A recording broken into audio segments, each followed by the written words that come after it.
Greetings! I'm Adventure Argonaut. This is Chrono Jotter. First, let's see whether the streams are actually working. That's usually good to check before streaming instead of after. So good so far. Well, let's see. I think even Rumble is working. Yes, I do believe that is the case. Okay. Let's load the game. So yeah, I guess before I load, I have to remind myself and everybody else that at the end of last session we got murdered. What's her name? Sakura knifed Ibuki to death. And so I don't know what's gonna happen because now we are dead. Like how does it affect the gameplay? Like will we enter some netherworld, or will we play as another character investigating the murder, or perhaps we will play as Sakura trying to hide the murder, or maybe we will just wake up and the murder has been solved already. Yeah, that's Sakura, and she just killed us.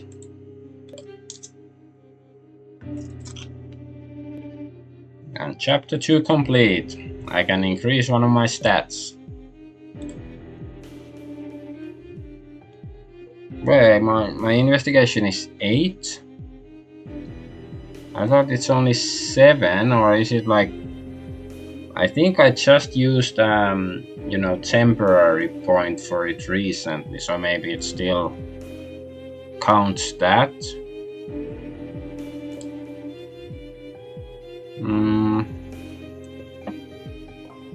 I was thinking that maybe I should raise charisma, because I have a hunch that at the end of the game, you have to convince some of the other girls that, I'm your friend, or whatever it is, so charisma might be useful. I don't know if that's the case, but that's sort of how I feel. So let's get some charisma as well. Yeah. Now entering the final recall. Saving here is highly recommended. Aha. Okay. So I guess not much. I was expecting there still to be a bit more like stuff, but I guess we are nearing the end.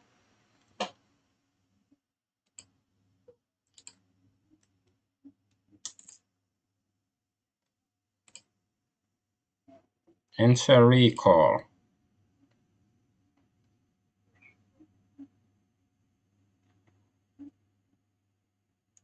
Okay, let's enter the recall. Ah, okay.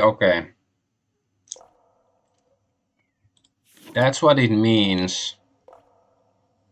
Because there are some challenges that we have failed, so maybe we should try to go through them all. Okay.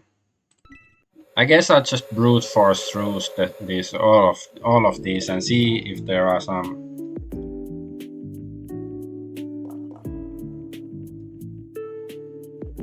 Yeah, so praise her outfit.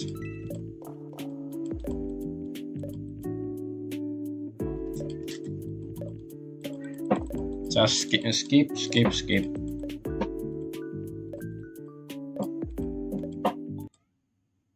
Okay. Ah, yeah, this I remember we failed when Koizumi tripped.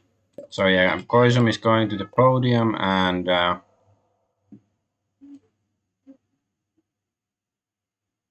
I guess I'm gonna spend 2 alacrity here.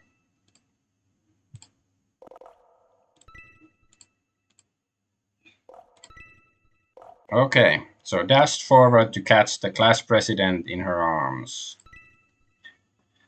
At the time I fumbled and couldn't catch the class president. Let's try again. This time I feel like I can definitely catch her. Wah! Whoa, Prez! Ran dashed forward, catching Koizumi with her left hand and her school bag with the right. Are you okay, President? I'm fine, thank you. Ran noticed that Koizumi had taken a very sharp intake of breath just then, as though she'd been panicked or scared about something. Ran decided to say something to try to calm her down. The past me would surely never have thought of such a thing. It's all thanks to Miss Sakura's support that I've become capable of engaging with strangers. Miss Class President, you smell quite lovely this morning. What brand of shampoo do you use? Okay, that's, I don't know, sort of 3-point line, I think. Lovely? Is that lovely? I don't remember. This morning I used someone else's shampoo while showering at the dorms. Koizumi's hands clung lightly onto Ran's shoulders, and the pace of her breathing quickly became quite irregular. Wait, what's this? Ran happened to still be holding onto Koizumi's school bag with her right hand, and she noticed that she could feel a strange texture in her palm. Maybe she finds out the, murder weapon. Yeah, she had the swimsuit, because this is the first murder case. What is this in here? It's soft, not like a textbook at all. When I apply pressure, it makes a sound. A plastic bag, and it feels like there's something thick and slippery inside it. Ibuki-san, I'm fine now. Yeah, it's just, evidence to the murder, so it's not that exciting, I guess. Ran let go, allowing Koizumi to stand up on her own. Only then did she notice that Koizumi was blushing furiously and that she was studiously avoiding Ran's eyes. Is there something wrong, President? Do you have a fever? No, just... When you embraced me just now, Ibuki-san, I just got a little nervous, and my heartbeat got a little disarrayed. I hadn't pegged you for a comedian, Class President. No, I was just... Never mind. Aya suddenly rose with a shout. Class President, did I just see you and the transfer student embracing each other? What? No, Ibuki-san, just stop me from falling, that's all. You clearly also saw me almost trip, didn't you, Toyama-san? Aya, don't make fun of Hinata. Okay, fine. After Mihos finished speaking, Aya sat back down in her seat obediently. Just what was that thing? It's very suspicious. Well, we know it's the swimsuit. She's the killer. Okay, let's see if there's any new stuff here. Damaged stairs. Ran took a few steps forward, discovered a ruined stairwell. It looked as though something massive had crushed it and ground it up. Wood chips were scattered all over. She looked up, trying to see if there was something that smashed the stairs lurking on the ceiling just above her. She didn't find anything, though. Ran approached the stairs slowly and bent down to inspect it in detail. The edges of the broken stairs were jagged and uneven. Clearly only damage from an external force could leave marks such as these. Ran guessed that the purpose of the damage was to prevent people from reaching the second floor. She was curious why, though, so she leaned on the edge of the stairs and held onto the guardrail, tiptoeing as close to the damaged part as she could without falling. She peered up towards the second floor. The broken stairwell led to a small platform whose left side connected to another set of stairs going up the opposite direction, leading to the second floor. Ran craned her head, trying to see what exactly was on the second floor, but the lighting was too dim and couldn't make anything out. Shuffling her feet upward, she found that it might be possible to reach the second floor by clinging onto the handrail. And the school building looked quite large. There were surely many other places where the second floor could be reached, so if the goal had been to seal off the second floor completely, just destroying this one stairwell was far from sufficient. Wait. It might be possible to reach the second floor. Yeah, okay, yeah. Okay, fine. Let's spend more temporary points. And go up. Ran Ibuki licked her lips as though she was savoring the sweetness of curiosity. She put her hands on the guardrail, turned her body to the side, and shuffled horizontally up the stairs. By the time she had almost arrived at the second floor, no stairs remained that could support Ran. But she pushed off with one leg and nimbly jumped off the platform at the end of the stairs and successfully reached the second floor of the school building. The layout of the second floor looked more or less identical to that of the first floor. It didn't seem like there was anything hidden here that warranted the destruction of the stairwell. Ron swept the dust off herself and contemplated her next move. Notice a certain difference. Investigation 5 check. Passed. After Ron dusted herself off, she suddenly noticed just how dusty the second floor was. And how, compared to the first floor, the walls and floorboards here seemed much older. In some places, the wood had even begun to decay.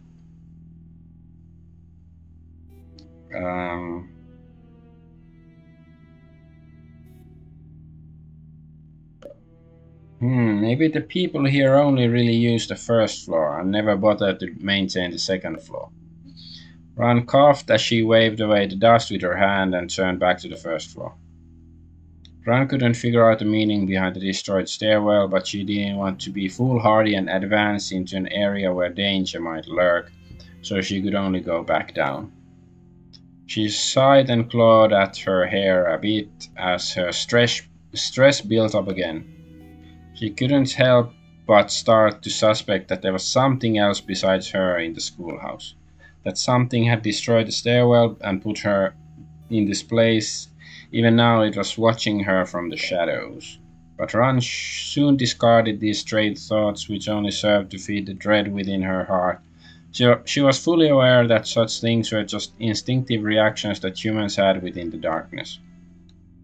Just like how after waking up from a nightmare, one might imagine that the terrible entities from their dreams had descended into the darkness which surrounded them too. Merely lingering ripples of a pebble cast by fear into the lake of reason. Just what is going on here? Okay. Classroom. I've already been in the classroom during the day. While there's nobody here during the night, let's see what's worth investigating in the classrooms. Ran looked towards the classroom to her side. The moon was at a perfect angle to illuminate the room with soft azure light, allowing Ran to notice that the storage drawers in the desks held textbooks in them. This raised Ran's interest. Observing the classroom from behind a window, she wondered if there were any eclipse worms in the room. Eclipse silkworm. Ever since that time she'd been cocooned by the eclipse worms, Ran had taken particular care to avoid those things whenever she could. I guess this is probably good that we unlocked this term. Yeah, I cannot have a look at it in the recall. She had no desire to repeat the week she'd spent as their captive. Once Ran carefully confirmed that there were no mysterious writhing shapes in the darkness, she decided to investigate the classroom. What she most wanted to know right now was whether she was alone in this place or not. Ran approached the door to the classroom, reached out, and easily pulled it open. It's not locked? Ron entered the classroom and found herself enveloped in the fragrance of the room's wooden timber. She inhaled deeply, enjoying the smell before she cast her gaze around and began to investigate. Oh, okay, you can. Textbook inside desk. Ron approached the nearest desk, bent down to see that there were several textbooks in Chinese stacked in the desk drawer. Chinese, with how Japanese this place looked like. I figured. Ron took out one of the literature textbooks with some interest. After flipping through a few pages, though, the contents of the book left her with a slight sense of incongruity. It looks like a second-year high school textbook. It's nice to see some textbooks in my native language, but why are these textbooks primarily focused on the works of Japanese authors? Ran took a look at the spine of the book. In the space where the publisher's name was supposed to go was the name of a Japanese publisher. The same one who'd published the textbooks Ran had used in high school herself, in fact. But besides the text being changed from Japanese to Chinese, the contents themselves were quite different as well. Strange, something's not right. Ran flipped through the books, noticing that many of the books had been annotated by students themselves and in Chinese as well. Why would they deliberately choose to use translated text like this? Just what are the students here even? Ran flipped back to the first page, wanting to know the name of the owner of the textbook, but she found that the space on the first page where the owner was supposed to have written down their name had been left blank. She put the book back in the drawer and circled the classroom a few times, confirming that there were only textbooks in 7 of the desk drawers. They took notes, but they didn't write their names down. This implies that... Nope, I've got no idea what it implies actually. At least I know there's probably 7 students in this classroom. Okay, let's see what else there is to investigate.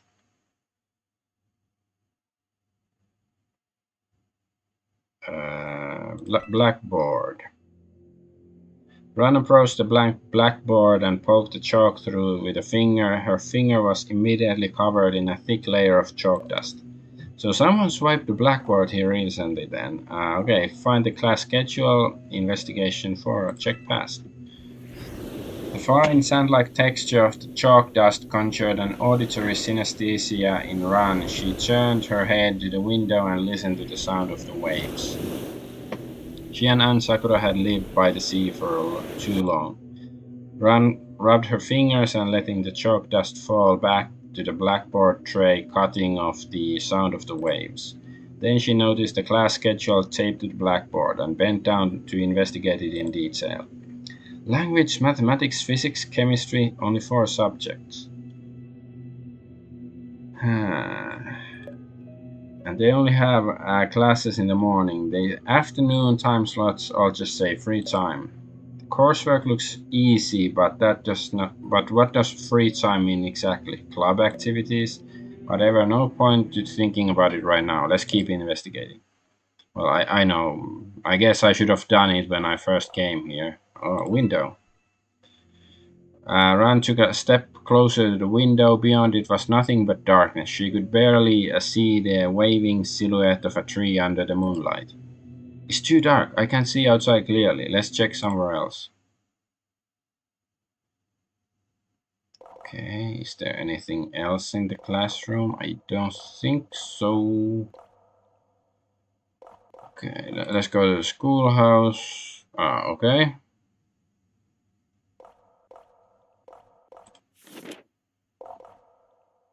Is there anything else here? Oh, schoolhouse.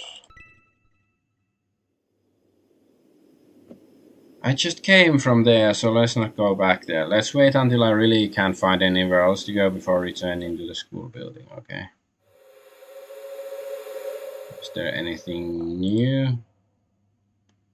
Okay, I guess there's nothing there. Let's go back.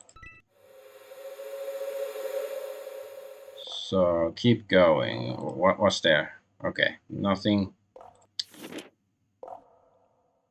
Okay, let's Let's investigate her corpse in the old showers.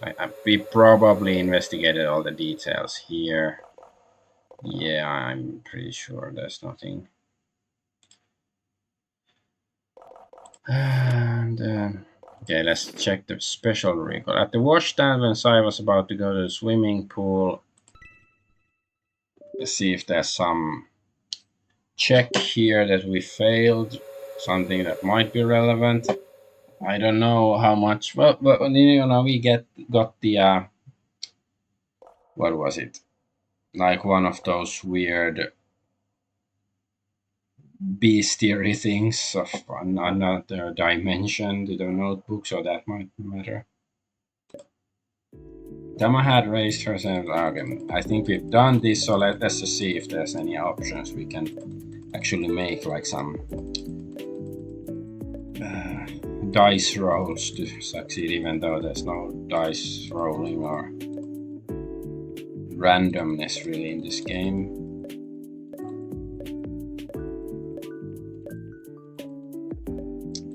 Oh hey, while I'm clicking, I got the brilliant idea for a game, and you know, if you're a game designer or programmer or something, you can steal my idea. Just mention me. That was my idea. Like, it's like Pokemon but with babies. Like, you know, you take the babies out in the, you know, baby carriage or pram or whatever, and then, you know, you come across other, you know, parents or whatever with their babies, and then the babies fight, you know, like an RPG style tactic battle like Pokemon. And then of course, like, you know, but you don't catch them in the wild like in Pokemon, of course, because Nintendo is gonna sue you anyways. But like, you know, then you can have different waifus to seduce and stuff to, you know, get different kind of babies to with different abilities and stuff. And then maybe you could even have, like, you know, some like arcadey sections that, you know, the baby carriage might have like weapons. Maybe there's some monsters that attack you, and then you have to fight against them with the weapons in your baby carriage, and, you know, shoot them and stuff. Because, you know, of course you can shoot babies. That's, you know, babies fight honorable battles without using firearms, of course. But it will be a hit. I know it.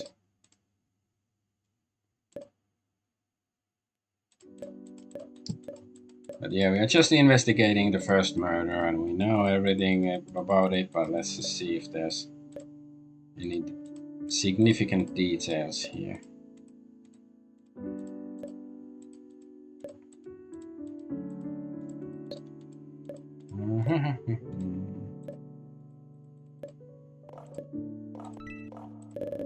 Oh, okay. Okay, well, somehow I managed to skip that. Yeah, I think the first. Let's check chapter 1. Like, there might be something. I'm pretty sure I've done chapter 2 several times, like all the investigation and the, you know, recalls and stuff. So there's, yeah, I haven't done these, right? They're not investigated. Okay, Miho Take. Let's go back and check the dorms again. Maybe Miss Sakura will have come up downstairs already. So I would wound up coming back to the dorms anyway.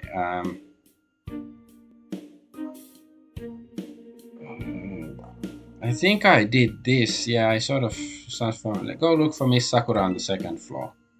Miss Sakura says she wanted to prepare her upcoming lessons in her room, so let's not bother her. Ran noticed there were noises coming. Ah, okay, so you don't. And then Yoruna was cutting vegetables. I don't think this was. She wasn't the killer yet in this case.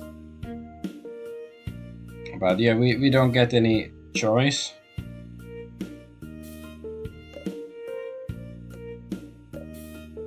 Okay, let's see if we can.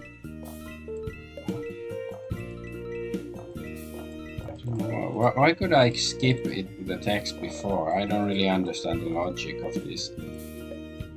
arrows and stuff.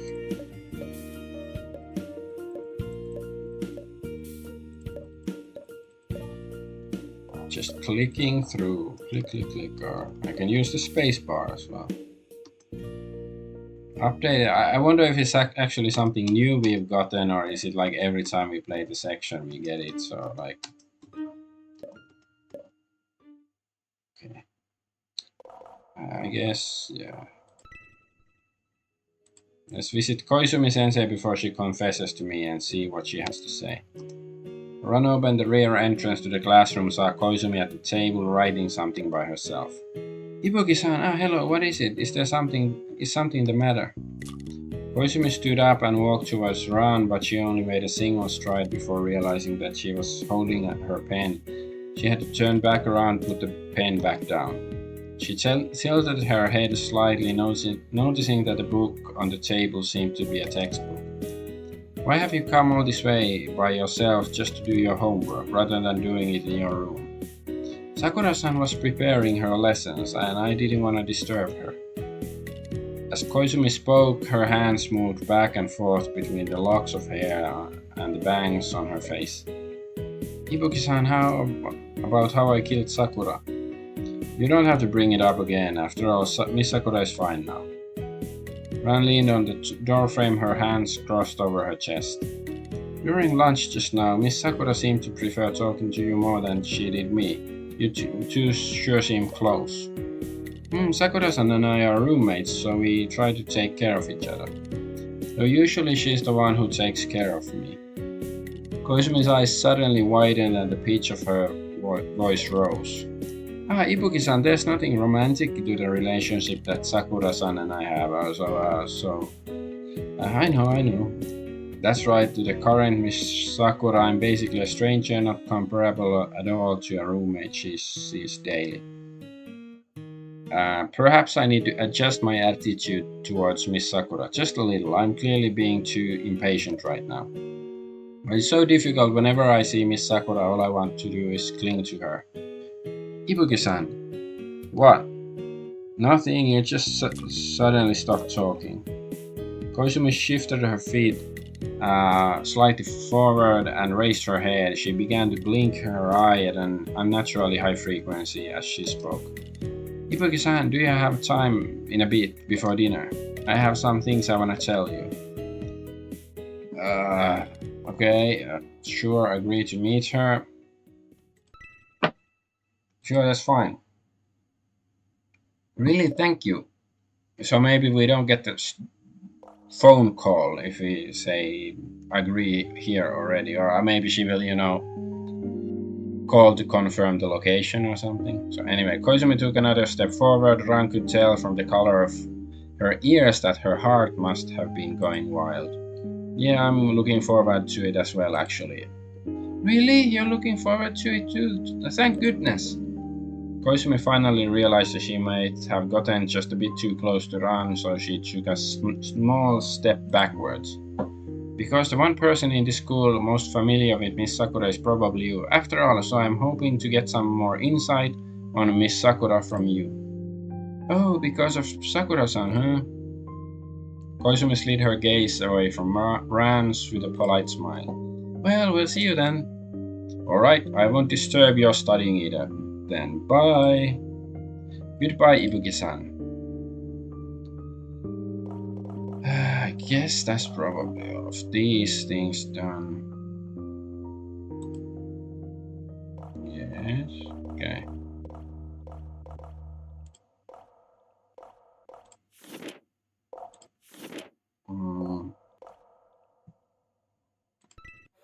It's this one.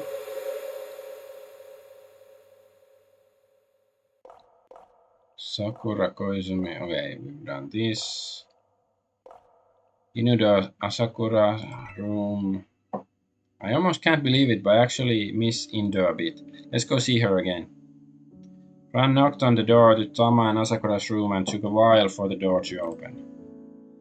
Ibuki-san, good evening. Oh hey, it's just you alone here? That's right, Asakura-san went with Sakura-san to shower. So then it's Miss Sakura, the class president, and Asakura in the shower. Miho said that you all showered in pairs based on your dorm assignments, right? How come you aren't showering with Asakura? I thought you two were basically a single item. I figured you'd totally go with Asakura and I don't know, scrub her back for her. An item? Oh, I do help Asakura wash usually, but today I got caught up reading a book, so Asakura-san went by herself. A book from the library. That's right, the title of it is Notes from the Underground. Ah, okay, we know all about this. Eventually. Ran, of course, recognized the name. For a while, she'd been quite into heavy philosophical novels like that herself. She's also, talked about the book with her before. It really didn't seem like Tama's aesthetic at all, though, and Ran had trouble imagining her reading such a book, let alone being fascinated by it. Wow, that's pretty impressive of you then. It was a pretty tough book to get through, wasn't it? Yes, but whenever I got confused while reading, I just asked Asakura-san to explain for me. She knows just about everything. It definitely does seem like the kind of book that would suit Asakura, yeah. Tama Indo laughed, blushing slightly. Ibuki-san, if you have yet to shower, might I suggest we shower together? There are some things regarding Sakura-san that I like to speak with you about. Oh, sure, absolutely. Let's begin deciphering Miss Sakura's circumstances by starting with Indo then. Though I wonder if Indo would agree to scrub my back for me if I asked her. Okay. Let's see what's downstairs before I go. Okay, I've done all of this stuff anyway. So yeah, there's only this one. Sakura and Koizumi's room. Ran received no response after knocking. There was nobody in the room. They're probably showering. Okay. Alright, so then I guess there's nothing more to investigate here. Exploration. So then it's this one. While Tama led Ran on a tour around the school. Is there any? Okay, there's Koizumi. Let's talk to her. Ran followed Tama to the other side of the schoolhouse. She remembered that this was also where the infirmary was located. Right here is the infirmary where you fell asleep before Ibuki-san. Tama had repeated what Ran was thinking in her heart. This sounds familiar. Haven't I done this? Do you have the Do you use the infirmary or do you have excellent health? Yeah, I've heard this, right? Yeah, first aid kits and stuff. Somebody's there. Okay, there's her, and then yeah, we can help her with her leg and stuff.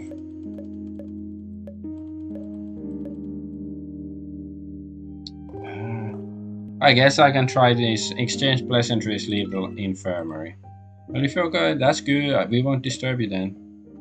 Koizumi hesitated, looking like she wanted to say something, but ultimately just nodded. Yeah, because she was putting on some ointment on her leg because it was injured. Goodbye, Ibuki-san. Okay.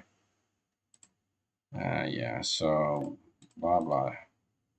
I feel like something's not quite right with Koizumi-san. Maybe she's hurt pretty badly. Yeah. We know. I know.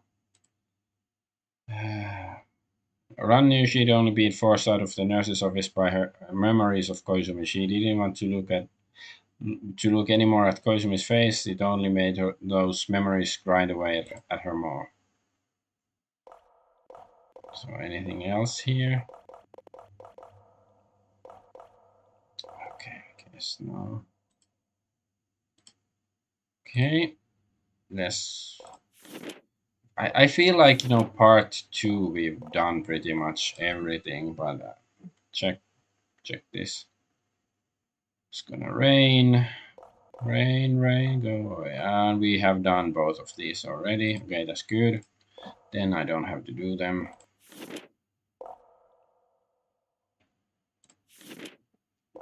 Okay, investigating Thomas' corpse in the gym. I feel like there's not gonna be anything new here. Body is in a very peculiar condition. Might be able to get a lot of clues from it. Turn around. Yeah, there's nothing new here. Okay, let's go back. After Thomas' corpse was found while investigating the campus.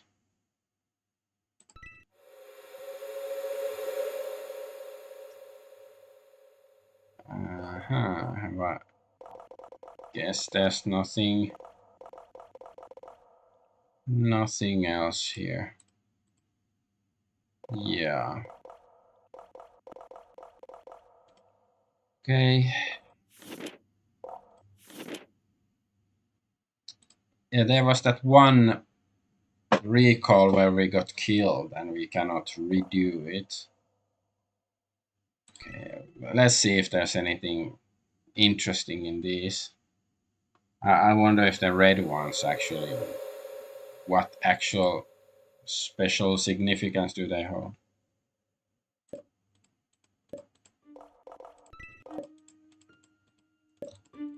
Okay, let's follow her around and let's just see if there's anything relevant going on.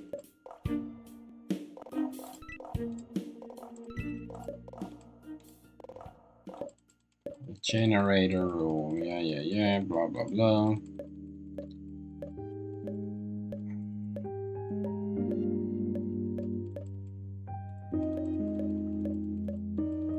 Yeah, the generator room was locked, I think.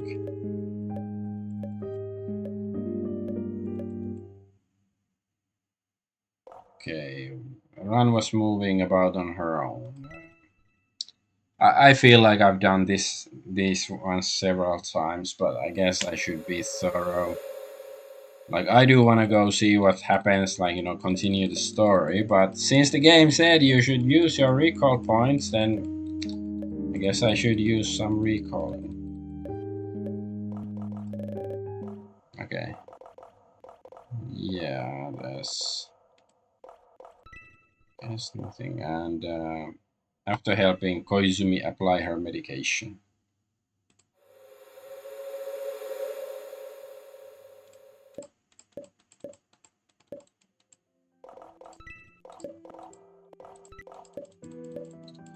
Okay, so we are going somewhere after helping with the medication, but where blah blah blah.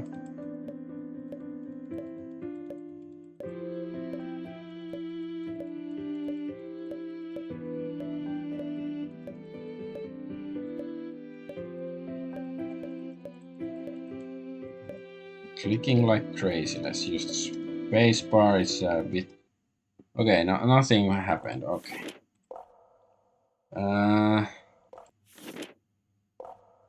I can't save here. So okay, let's go here just long enough to see what kind of crap do we have.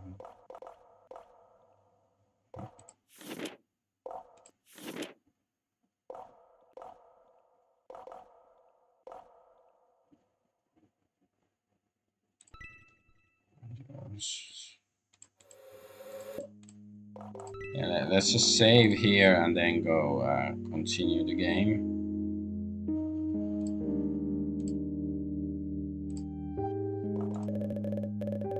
Yeah, okay. I guess if you've done all the options in that particular conversation tree or whatever, then you can skip. So yeah, end recall. Enter the recall. Don't enter recall. Continue the game.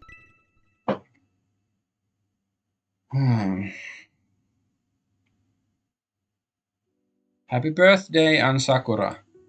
After blowing the candle out, I turned the desk lamp next to the reading table on. A rectangular piece of black forest cake that had already been cut into 3 pieces was waiting there glowing under the lamplight. It's pretty late, let's only have a single piece. As I set the candle down with one hand, I flicked my phone screen open with the other and sent appreciative responses to all my classmates who would message me their well wishes for my birthday. Ever since, I guess should be ever since my parents had passed away from natural causes, I'd grown used to celebrating my birthday on my own. There wasn't much of a reason for it. I just felt like it suited me more this way. I licked at the bits of chocolate left on the fork, letting the familiar sweetness spread throughout my mouth. Ever since I'd moved here at the age of 5, I'd always have a black forest cake from the local store on my birthday. Today was the 13th time I'd gotten to enjoy this private pleasure, which was to say that as of today I was 17 and halfway through the course of my life. I leaned back in my chair looking towards my bottle of micrometeorites, but I couldn't imagine giving the bottle to anybody, the way my mother had done before. Let's see how things play out, I guess. Female student. Good morning, Anne. I forgot to tell you yesterday, so I'm making up for it now. Happy birthday! As she spoke, she sat down in the desk ahead of me. Thanks. Right, last time you said you wanted to go traveling in Malaysia over a break, right? Did I ever mention that to you? Actually, Anne, you've seen the news from yesterday as well, right? Pilot on the Japan-Malaysia airline route has come down with a honeycomb amnesia syndrome as well. Honeycomb amnesia syndrome. I guess that's gonna become some, global disaster that's gonna affect the whole world. She made a big show out of drooping in disappointment. After all, because of it, the airline would surely cancel those flights, and that meant that if she still wanted to go to Malaysia, she'd have to go through a lot of trouble to change planes. Thankfully, when the pilot lost consciousness, the plane was over the ocean, and therefore the plane completely crashed. Before the plane completely crashed, he was able to regain consciousness and force a controlled water landing. Wait, pilot? But isn't there supposed to be a co-pilot? Was the co-pilot also affected by this amnesia stuff? I noted that the rain that the mother of humanity had called down to protect humankind had created significant problems for many parts of modern society. Who knew when she'd cease her actions and accept that humanity could face the things that it could not understand? The mother of humanity is Ran, right? So she's I don't know, evil goddess queen or something in the real world.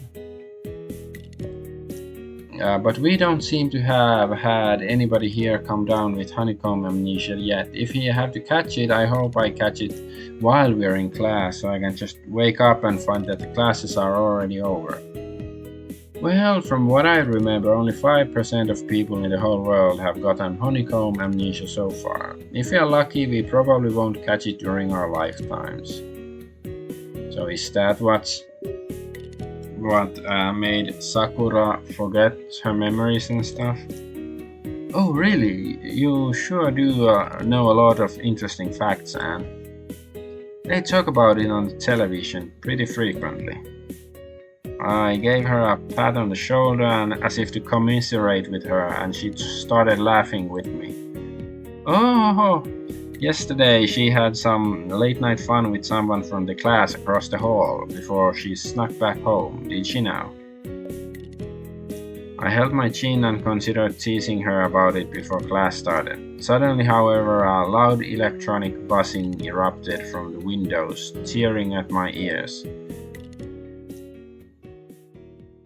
At the same time, a dense rain began to fall.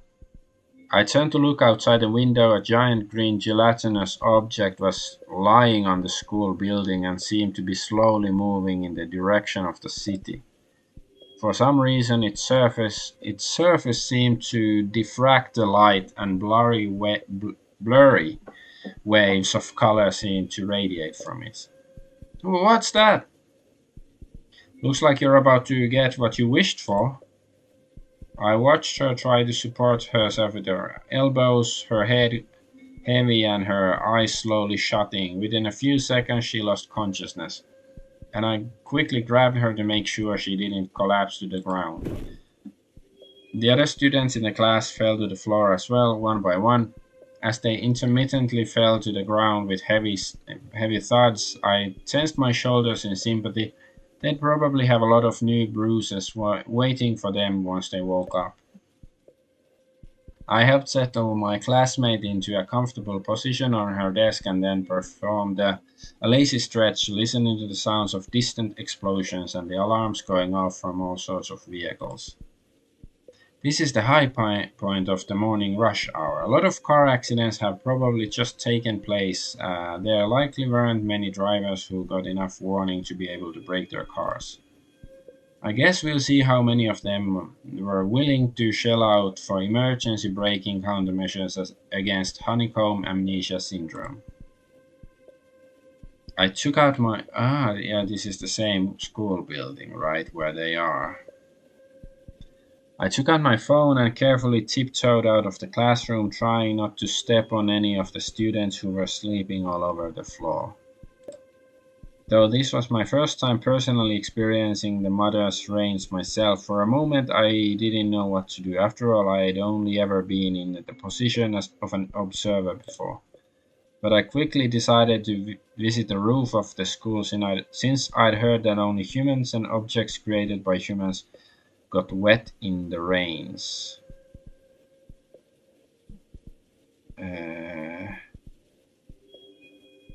So she's not human then. I wonder if she's the eye monster that sometimes comes during the night. If I walked about in the rains, the raindrops would avoid me, as though the mother of humanity didn't like the cut of my jib for whatever reason. Wait. We're still in the recall. Okay.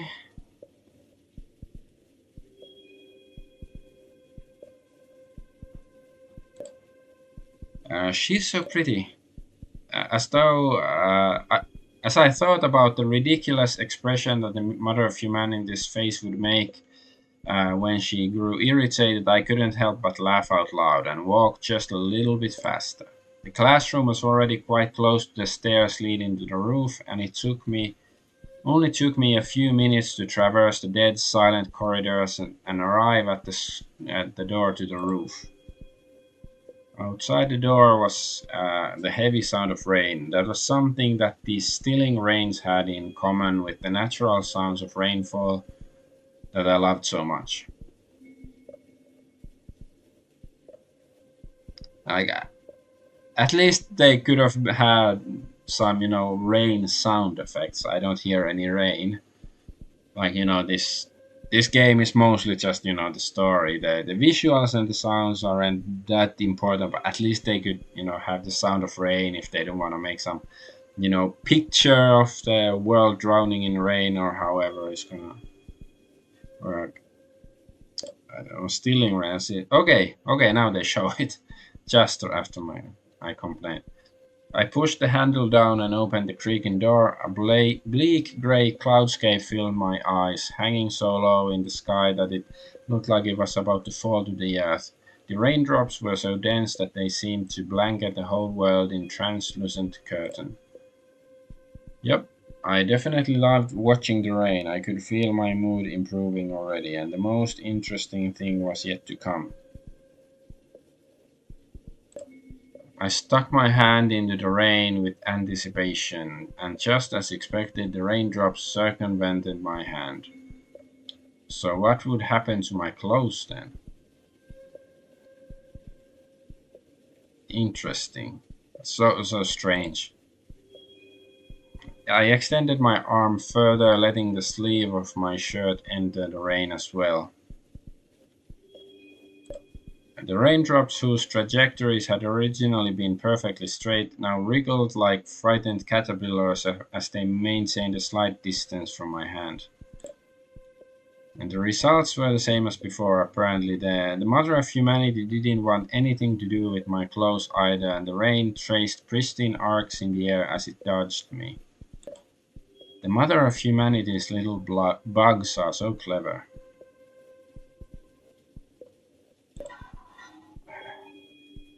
I'm sort of confused. After the success of the experiment, I abandoned all my concerns and dashed into the rain.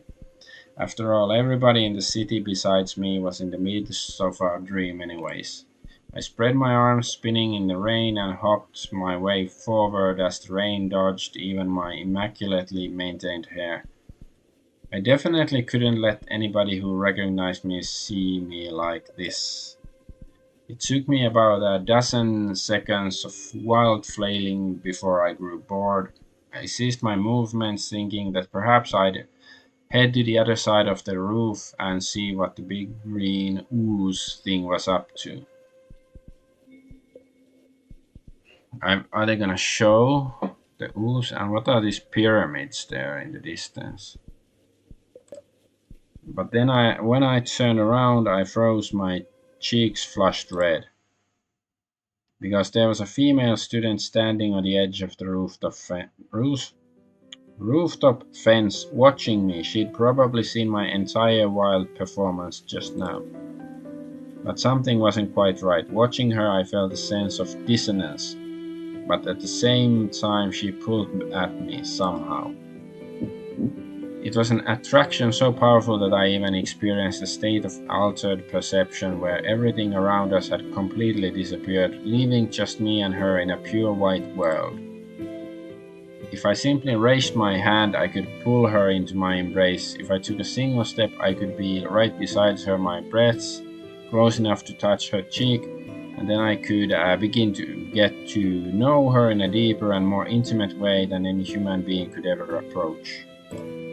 But this attraction wasn't born of any sort of emotion, rather, it was more like I felt the urge to approach her on an instinctive level.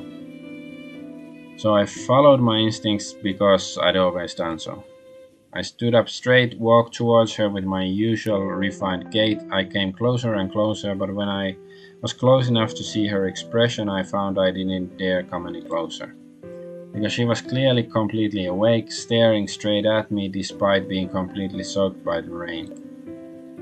Now I understood where my attraction to her was coming from. I took a few steps forward until I stood before her. I stretched out my hand and prepared to introduce myself. Hello, beloved child of the Mother of Humanity. Yeah, she was the beloved child of the Mother of Humanity. My name is Ann Sakura. From your perspective, I suppose you could call me an extraterrestrial. So it's aliens? Okay.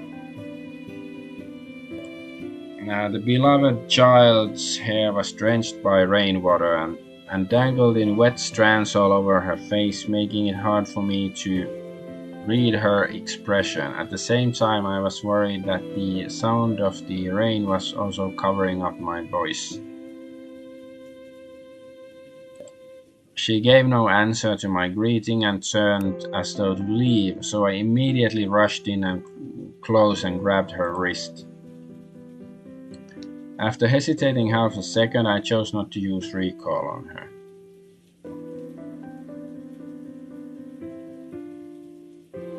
So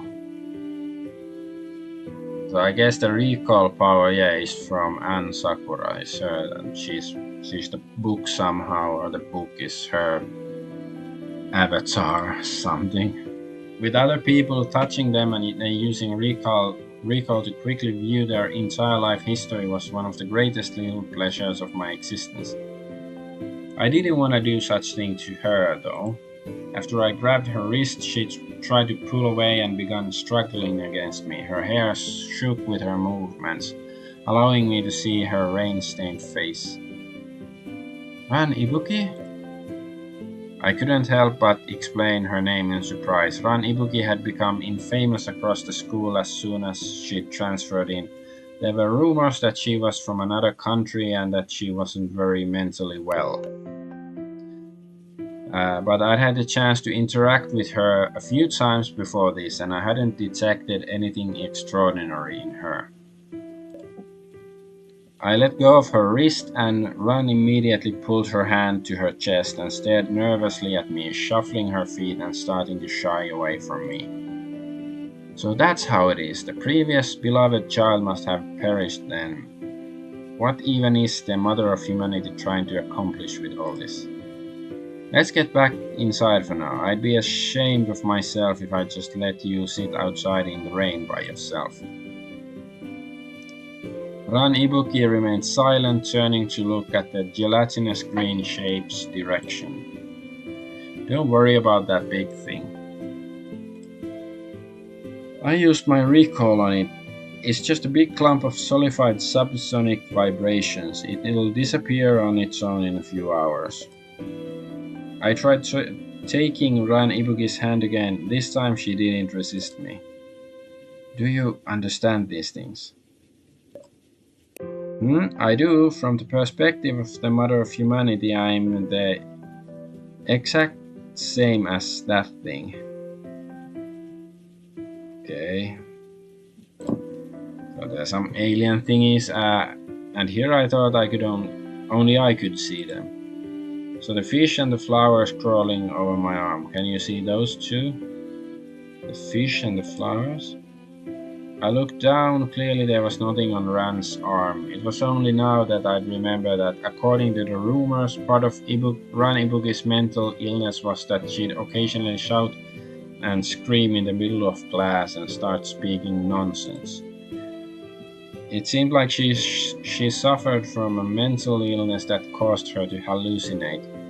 No matter what answer I gave her, it would probably end poorly. I don't see them, they're your hallucinations. So you're here to trick me as well. Shouting, Ran pulled her arm free from my grasp and turned to run. You were the one who was shouting nasty things at me from the road yesterday, too, weren't you? Why did you have to do that? I just couldn't solve the last problem. Why did you have to shout at me? She pulled at her own hair with her hands and dashed off towards the roof entrance. She didn't make it 2 steps before she tripped over her own feet and fell to the floor. I immediately rushed over and helped her up, letting her use my shoulder. When Ran Ibuki's rain-soaked sleeves touched me, all the moisture in them immediately fled like a hive of panicked ants scattering away in all directions. Ran clutched my shoulder with a death grip as though she wanted to impale my flesh with her fingernails. It was quite painful, but I still did my best to help her back into the school building before immediately depositing her next to the wall and telling her to sit. Her condition ought to be relatively stable, otherwise the school wouldn't have told her to come to class. I took off my jacket and started wiping Ran's hair with it. Just like before, all the moisture in Ran's hair fled at my touch. Ran neither moved nor spoke a word. Her emotions had frozen over as quickly as they'd inflamed just now. She gave me free rein while I cleaned her hair. This close to her, it was actually kind of addicting. I took her by the face, my jacket the only barrier between my hand and her skin. Ran closed her eyes, allowing me to drive all the rainwater off her face.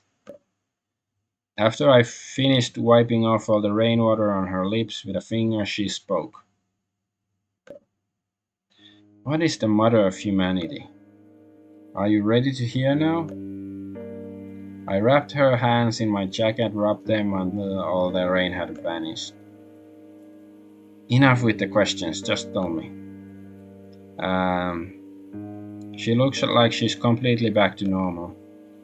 Well, basically, the mother of humanity is the Earth itself. She has her own consciousness and wants to protect you humans. That's pretty much about it. I don't understand. I let go of her hands. It was time to wipe her thighs. Well, I don't really know her very well either. She's been alive for what, 4.6 billion years now? If I had to recall all that, I'm pretty sure I'd die. I wrapped her thighs in my jacket and began to wipe them down, starting from the hips and wiping towards the calves. Then why did you act like a know-it-all, using those terms I didn't understand back there? What did you not understand? I used my right hand to lift the calf of her leg, forcing all the water out of her socks, while taking off her shoe with my left hand. All that about being the beloved child of the mother or what the hell ever. Well, I don't exactly know everything about that either.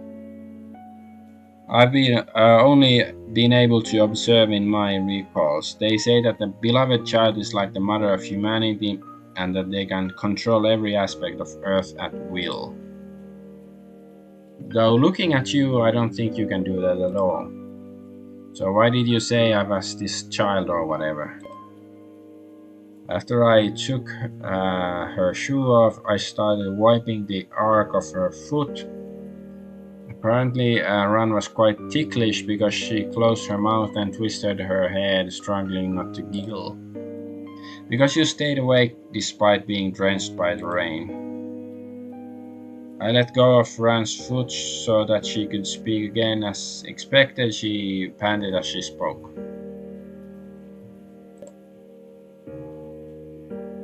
I wanted to ask what was going on myself, why you didn't get wet in the rain, why everyone else felt unconscious all of a sudden.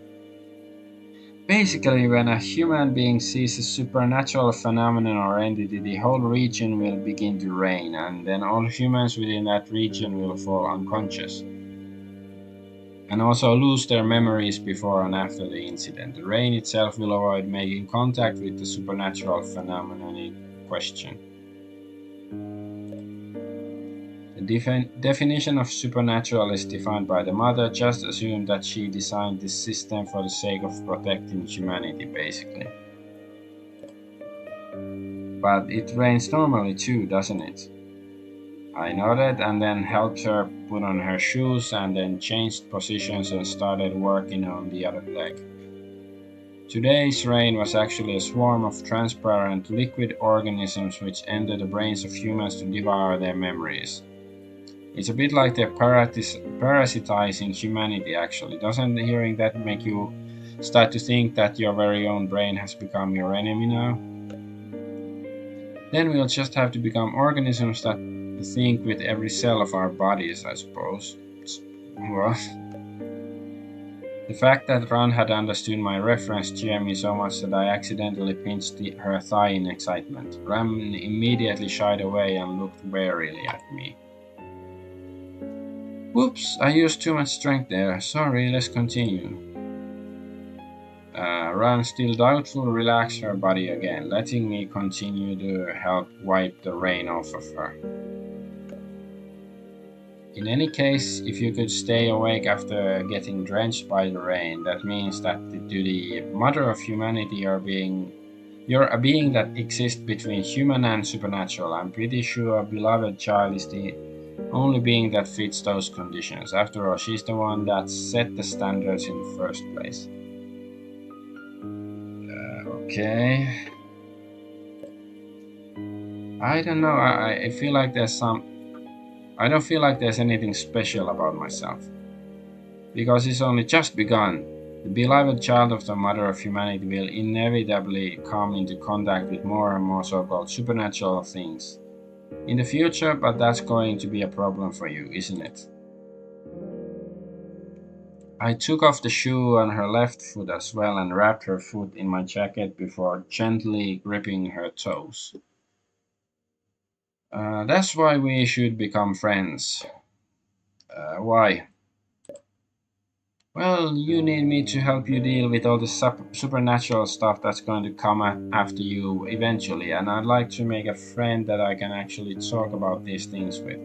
After all, if I mentioned any of these things to a human, it would definitely cause the rain to start falling. My finger slid downwards until it reached the center of the palm of her foot.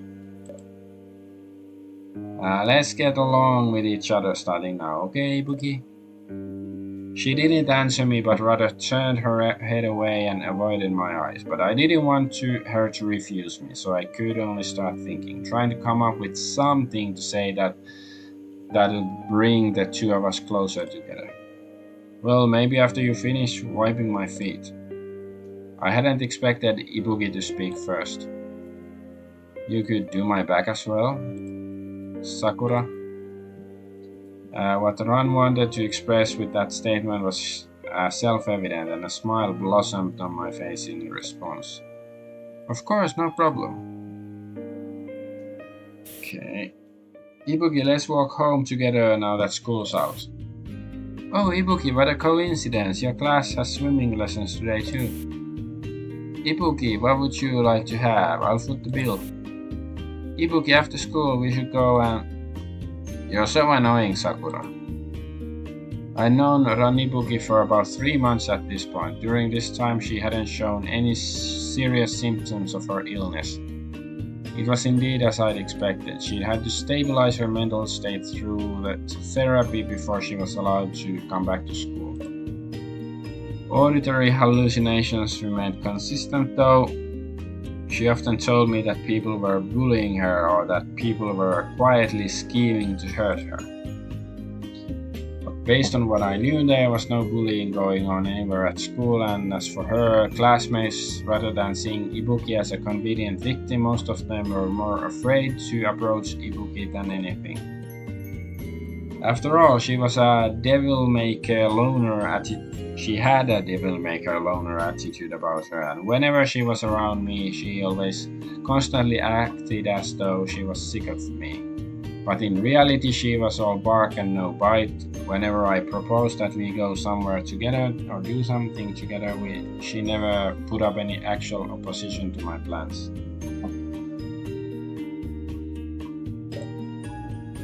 The Ran Ibuki, who always had an attitude but actually always listened to everything I said, was super adorable. Oh, come on, you love it when I annoy you by hanging out with you. It's not like you've got any friends but me anyways. I do too have friends. I have Aya at home and there's Koizumi-sensei at school. The Ran Ibuki, who was tripping over her own words after I teased her, was also very adorable as well. Well, one of them is basically your adoptive mother and the other one's teacher at your school. Face it, that doesn't count. Yeah, Sakura, you're so annoying. Ibuki repeated her words and then kept scarfing down the bento box I'd made for her anyways. After school's over, come over to my house today. Why? I don't wanna. You've been making me go out with you to all sorts of places every single afternoon recently. I want to go home earlier today. Ibuki began to pace back and forth in front of my bookshelf as soon as she'd gotten to my room. I knew that she enjoyed reading a lot, particularly detective novels. So I didn't plan on interrupting her. I figured I'd let her satisfy herself before I talked to her. I should buy and read some detective novels in the future as well, otherwise I won't be able to keep up when she talks about them. Sakura, do you not have any non-fiction books? Ibuki's question surprised me a bit. Most people wouldn't notice details like that, and while I was buying books, I hadn't even considered whether they were fiction or non-fiction. I guess not. I stood up and approached the bookcase as well, sweeping the various fiction novels and fantasy comics with my eyes. Put simply, every single book on the bookshelf was something that an author had invented rather than something that had happened in reality. But I mean, that's normal, isn't it? Would most people buy the biographies of famous people or books about historical events or something? People like you who have a whole bookshelf full of books, most likely, yeah, they'd have at least one or two non-fiction books. I nodded. I suppose that it was the recalls causing me to subconsciously avoid non-fiction books. After all, I could view as many things that happened in reality as I wanted. Ah, this book. Due to her illness, Ibuki rarely expressed intense positive emotions. But this time she'd spoken in a much higher pitch than usual. It actually startled me. Sakura, see, you have a non-fiction book here as well. Have you read this one? The book she was holding was named Memories of the Kanto Earthquake. The author was someone called Shirahana Yanagiwara. Oh, yes, I read it. The true name of the author was Tama Indo, right? Ran nodded, looking quite excited. I like this book a lot, Sakura. How come you come upon this book? This is the only non-fiction book you've got in the whole bookshelf, isn't it? Honestly, I don't even remember buying this book. Anyway, since we're already here, we might as well get to the point.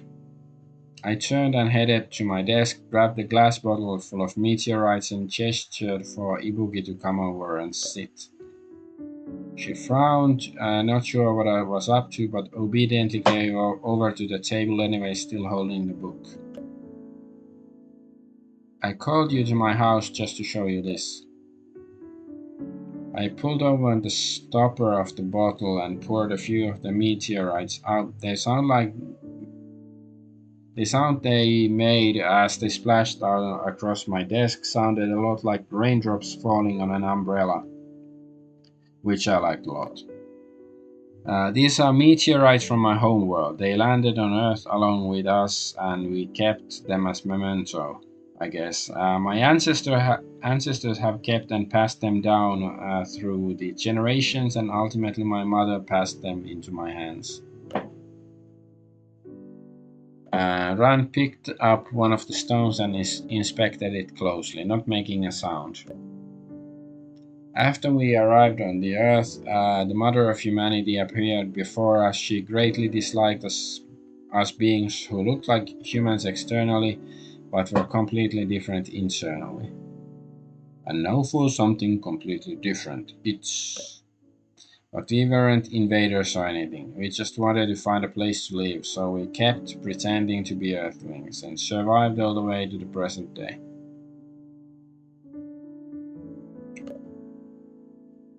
How about your parents? I picked up a meteorite as well. I held it in my palm. All I had to do was use recall on it, and I could see the faces of my father and mother as they were while they were alive, anytime I wanted.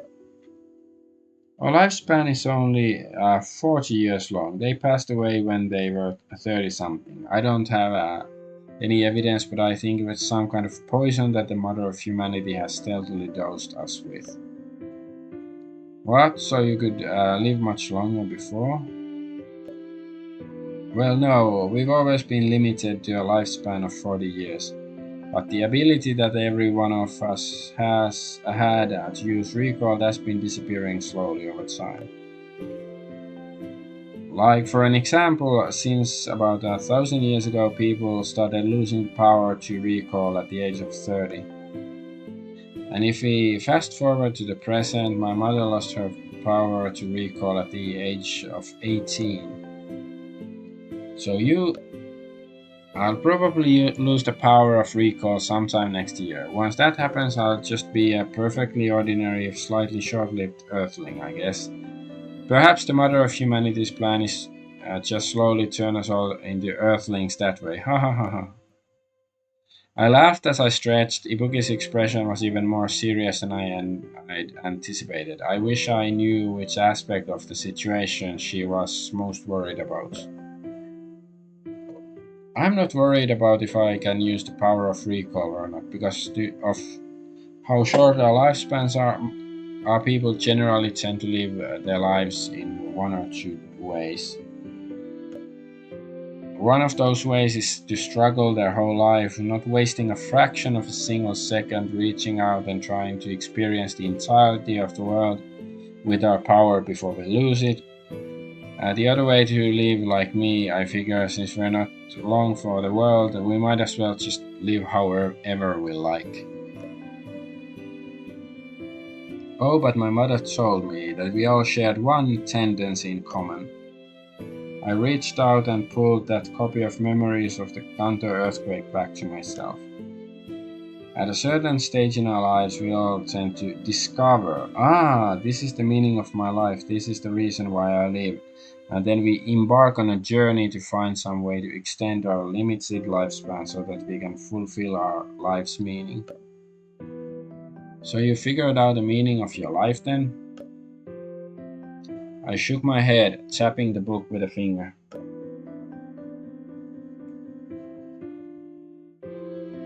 Absolutely not. I feel like it really doesn't matter at all when I die. There's nothing that I have to stay alive to do. Anything that I have to stay alive to witness. But my parents came to the decision that their lives' meanings were each other. After they met each other and they embarked on their journey to find a way to be able to spend more time together, of course they failed. None of our race have ever succeeded in finding a way to extend their lifespans. I sort of feel like the story has taken a wild turn away from the school and the murder game to this, sudden alien species revelation. Like, I guess they're gonna be tied together, but it's like, I guess, get on with it. That's why, after I heard that this book was about how the author took another person to be the meaning of their life, and how she was able to use this as motivation even after she lost that person, I decided to buy it to see if it could inspire me. But after reading it, I shrugged to indicate that I hadn't really gotten much value out of the book. Ibuki gathered scattered meteorites on the table up and placed them back into the glass bottle one by one. And here I thought that you enjoyed the time you spent with me. I blinked. No matter how often she showed that kind of expression, I always thought that Ibuki was cute every single time. Well, of course I'm having fun, but making just having fun into the meaning of your existence to the point where it transforms the way in which you live, that's a bit tough. But I'm pretty happy that I could come meet you before becoming short-lived Earthling. Maybe the fact that I can rest easy and not worry about when my life will come to an end is all because of you. I took Ran's shoulders, she didn't resist me and took the opportunity to lean on my lap. Plus, you're the beloved child of the mother. I'm very lucky that I was able to meet you at all. And if I weren't, would you not want to be my friend then? Oh, now that was a real hardball question. I scrunched up my face, trying my best to look tormented by the question, and answered.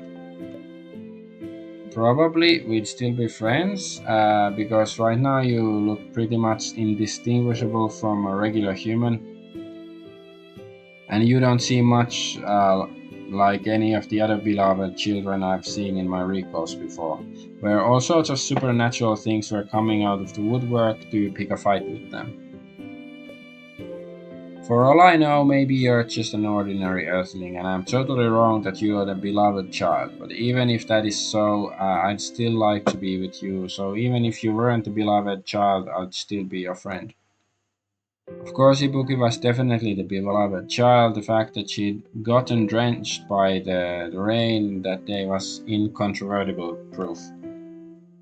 Well, alright then. You've only got until age of 40 anyway, so I don't mind spending the next 20 years with you, I guess. Oh, excellent. Looks like I can rest easy and retire early. Ibuki broke into a smile at my words as she laughed. She gently draped a hand over the back of mine. Next time you should come to our house. I'd like to meet Miho and Aya. I nodded with anticipation sprouting in my heart. 3 days after Ibuki stepped foot into my house, she awkwardly invited me to visit her own house for dinner. When I pretended to refuse her, Ibuki made an expression of disappointment and incredulity that was ultra adorable. And when I changed my tune and said that of course I'd go, her pouting but happy expression was even more adorable. Ran's been reminding us all day these days about how you're planning to come over as a guest, so we wouldn't forget. Miho spoke as she served food onto Ran's plate. She was very beautiful and her words and motions were quite refined. The fact that Ran was able to enjoy a highly sanitary environment even after she fell ill was surely in no small part due to Miss Take's efforts. And when she smiled, the dimples by her eyes would lift upwards slightly, catching my attention. See, I told you she was bringing a girlfriend back, even though Ran kept denying it. Aya looks so weird like this. Miss Toyama took off the apron and carried the newly finished curry chicken to the dining table. I'd heard that she did the cooking in their household. She didn't look the part. Miss Toyama looked charismatic, like the kind of person who'd be popular with the ladies. She wasn't short, and the ponytail she wore gave a handsome cast to her features, despite her face seeming childishly youthful. She looked less like the household cook and more like the person that the household cook was supposed to make treats for. And I couldn't help but notice the choker around her neck. Ibuki had told me that Aya was in a rock and roll band, which is why she wore it. But when I learned that it was Miss Take who bought her the choker in the first place, I concluded she was probably wearing it more for private purposes. I couldn't help but imagine myself buying one for Ibuki. She'd probably try awkwardly to refuse it for a while before ultimately acceding to my desires and putting it on anyways. Hee hee hee.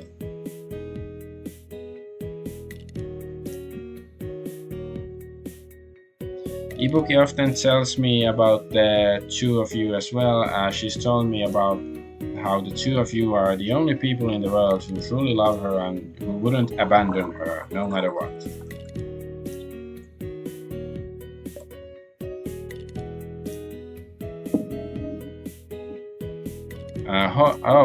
Wow, for real? Ran, did you really say something so cute to your girlfriend?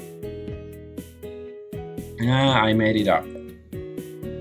Ibuki jostled me with her elbow. I didn't know what she meant by it. After all, she had in fact said those exact words to me. But I'm sure she was thinking it in her heart. Don't worry, we all know how Ran feels. You should see the way she pouts when you're not around. I could very easily imagine what Ibuki would look like while pouting. Well, it's a good thing to bring it up then. Miss Take set down her chopsticks and watched me with her eyes. I couldn't help but get nervous at her gaze. After hearing about you from Ran, I always wanted to thank you in person. Even though Aya and I have tried our best to take care of Ran, there's very little we can do for her while she's at school. Thank you for keeping her company in class. It's nothing, I've enjoyed the time we spent together as well. In middle school, Ran's condition didn't permit her to go to school. She didn't attend classes for long before I pulled her out and started tutoring her at home. Come on, let's move on. Enough of this banal chit-chat. Luckily, she's quite intelligent. Even though her illness made it hard for her to focus, she was still able to test into her current high school. We'd originally thought it would be a good opportunity for her to make some friends of the same age, but she still had quite a tough time during the freshman year. As she spoke, Miss Take gave a concerned glance in Ibuki's direction. I'd heard of that period of time in Ibuki's life as well in passing. Back then, her classmates had held serious prejudices against her because of her nationality rather than her condition.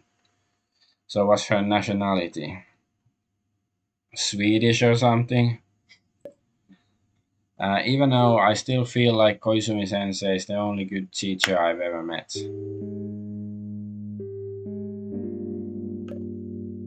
You should thank her properly afterwards. She keeps an eye out for you frequently, doesn't she?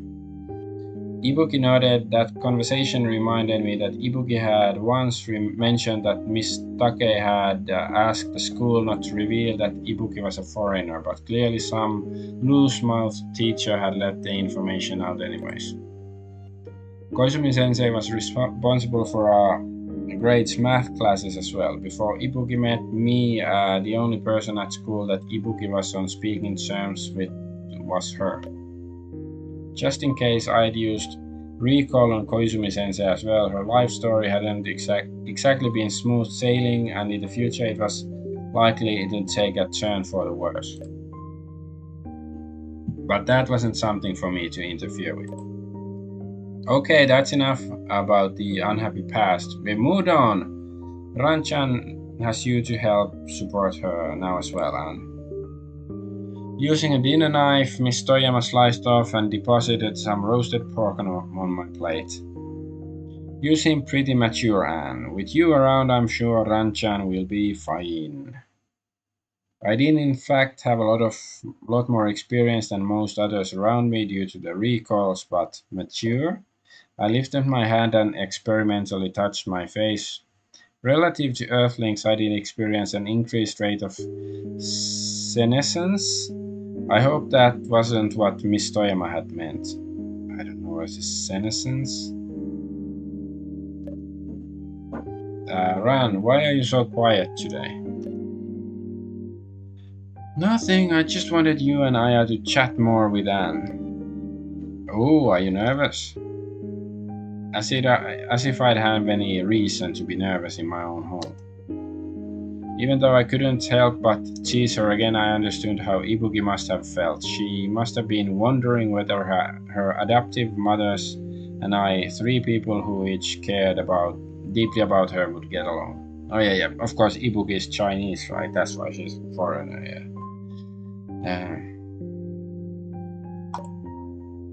Well, you should talk more then. I want to see how you act when you're at home. Ran's very well behaved. I've been working from home lately, and during that time, Ran has frequently made tea for us or helped rub our shoulders to relieve stress. Absolutely, but honestly, Ran-chan spends more time pouting at you than helping out, doesn't she? She always asking for hugs and all that. I don't know. That's normal, isn't it? Oh.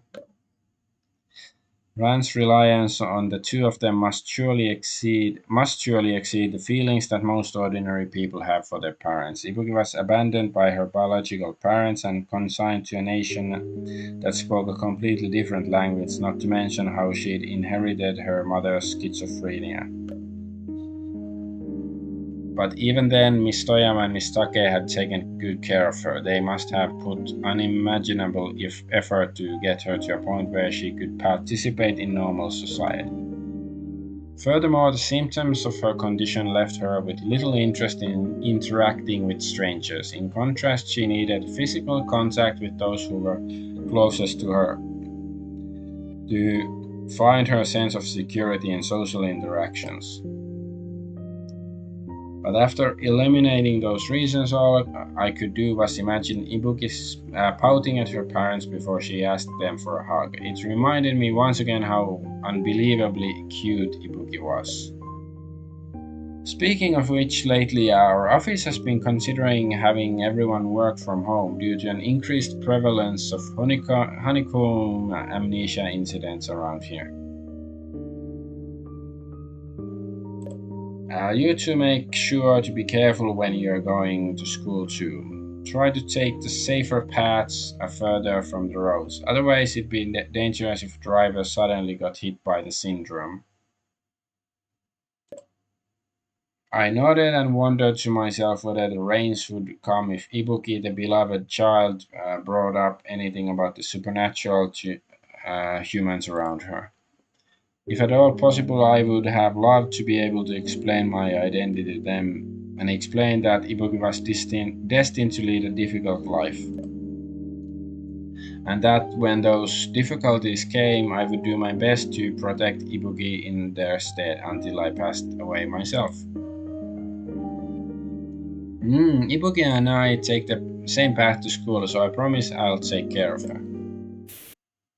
After enjoying delicious food that Miss Toyama had prepared for us and still holding the sugar apples that the two of them had shoved at us for dessert, after dinner, Ibuki and I visited the park under the apartment to take a walk together. There wasn't a soul in sight.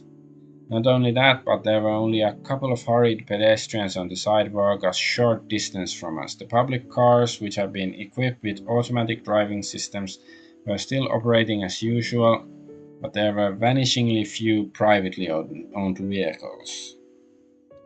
You will own nothing and be happy. A sight such as this was very commonplace in areas stuck by honeycomb amnesia syndrome.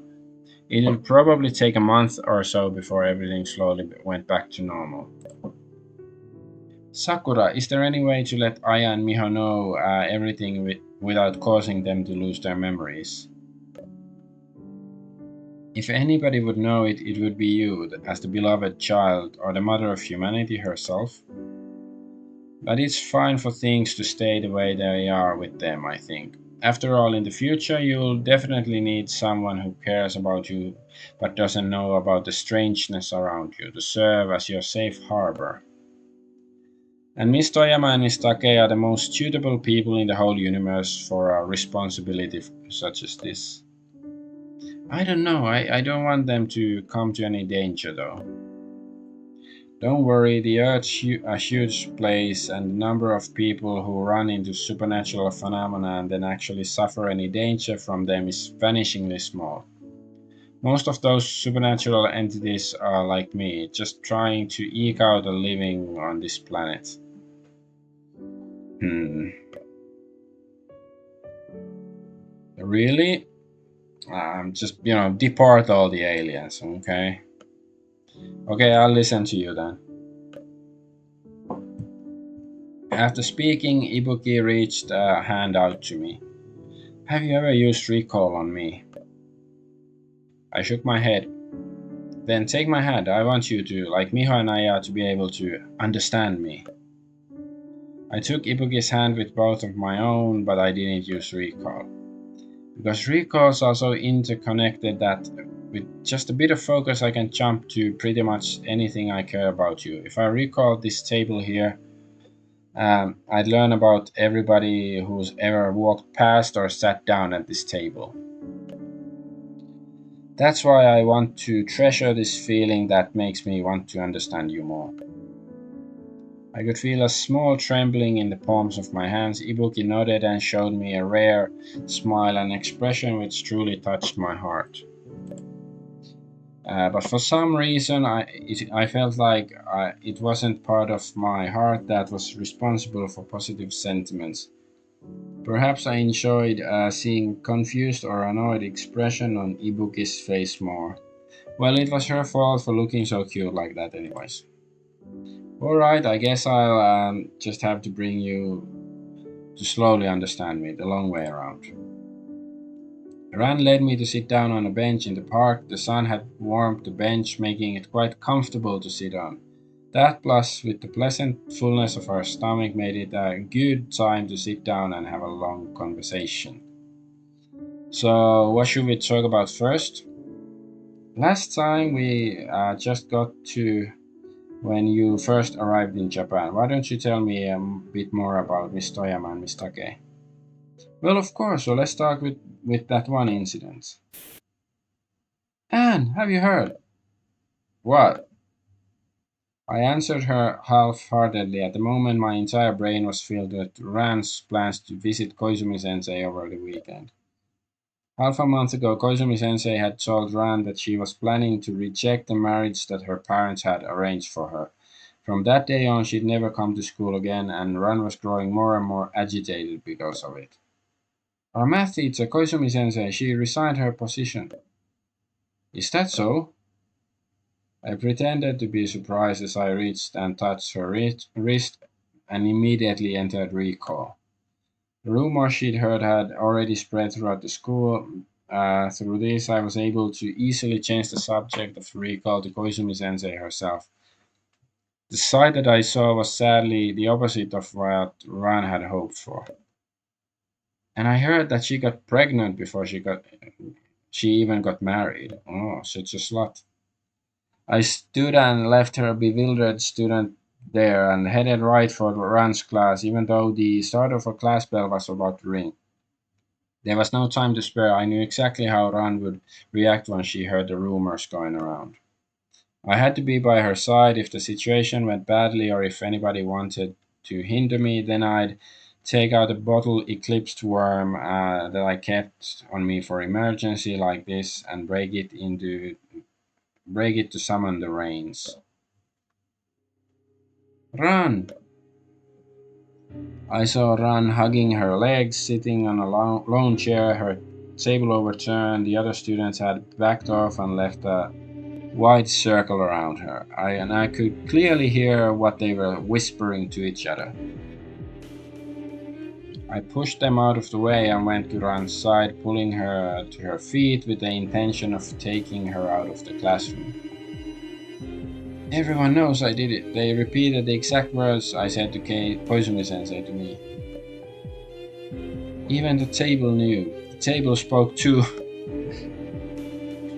Ran clung tightly to my arm. Right now, she had little reason left to spare on modulating her strength, and she was gripping me very tightly.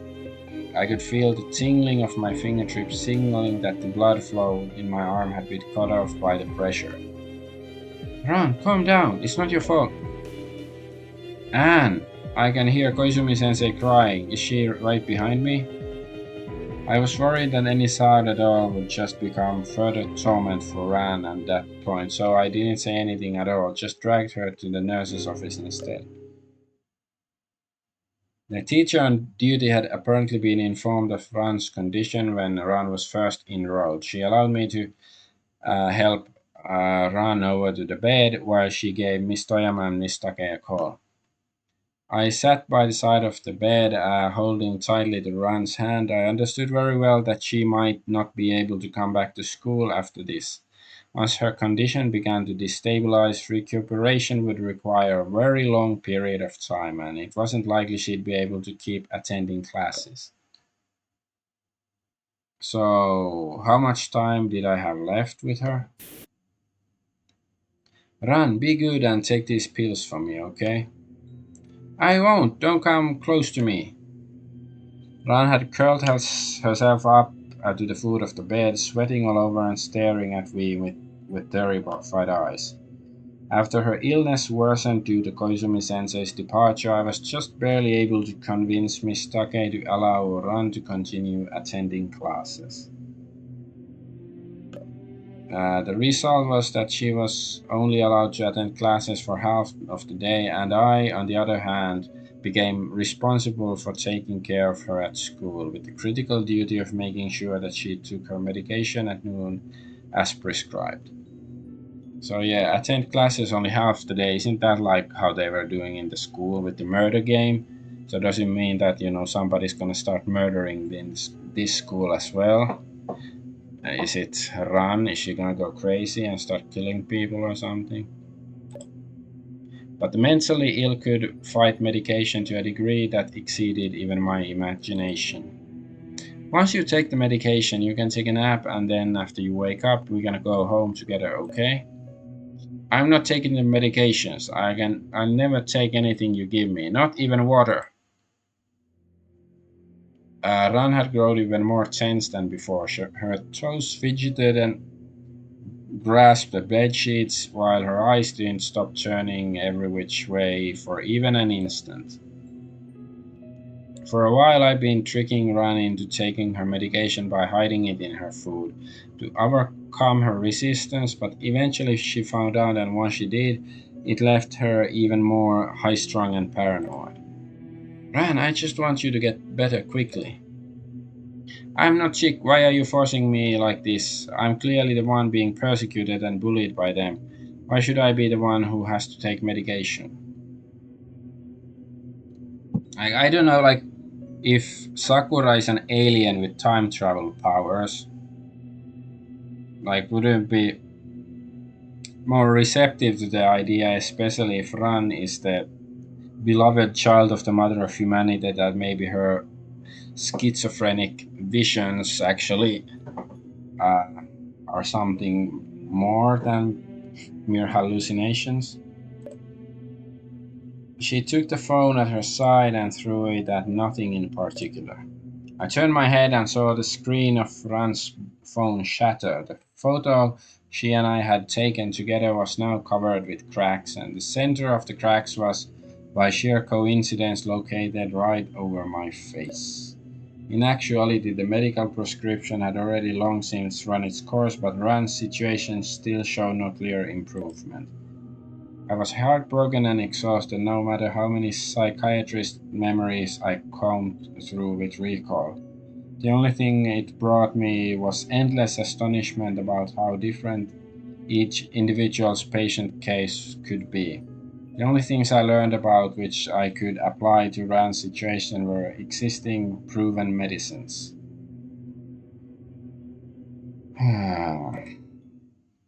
No matter what, you have to keep taking your meds. After I said so, I put olanzapine pill in my mouth and crawled under the bed next to her. What are you doing? Stay away from me. I reached out and grabbed her by the arm. Ran struggled fiercely, trying to kick me away with her legs. Don't come any closer, don't. While her mouth was open, I took the opportunity and pressed my own lips to them and used my tongue to deliver the pill into her mouth. Your body, my choice? Ran choked and sobbed and shook her head, and but gradually gave up on struggling. I waited until she'd fully calmed down before pulling my lips away and letting go of her hands. That was our first kiss. Clearly, this wasn't the kind of first kiss she'd wanted. Ran hugged her shoulders and turned her head away, tears running down her cheeks. I'm sorry, Ran. I retreated as far as I could, and she hugged herself even tighter, leaning against the wall.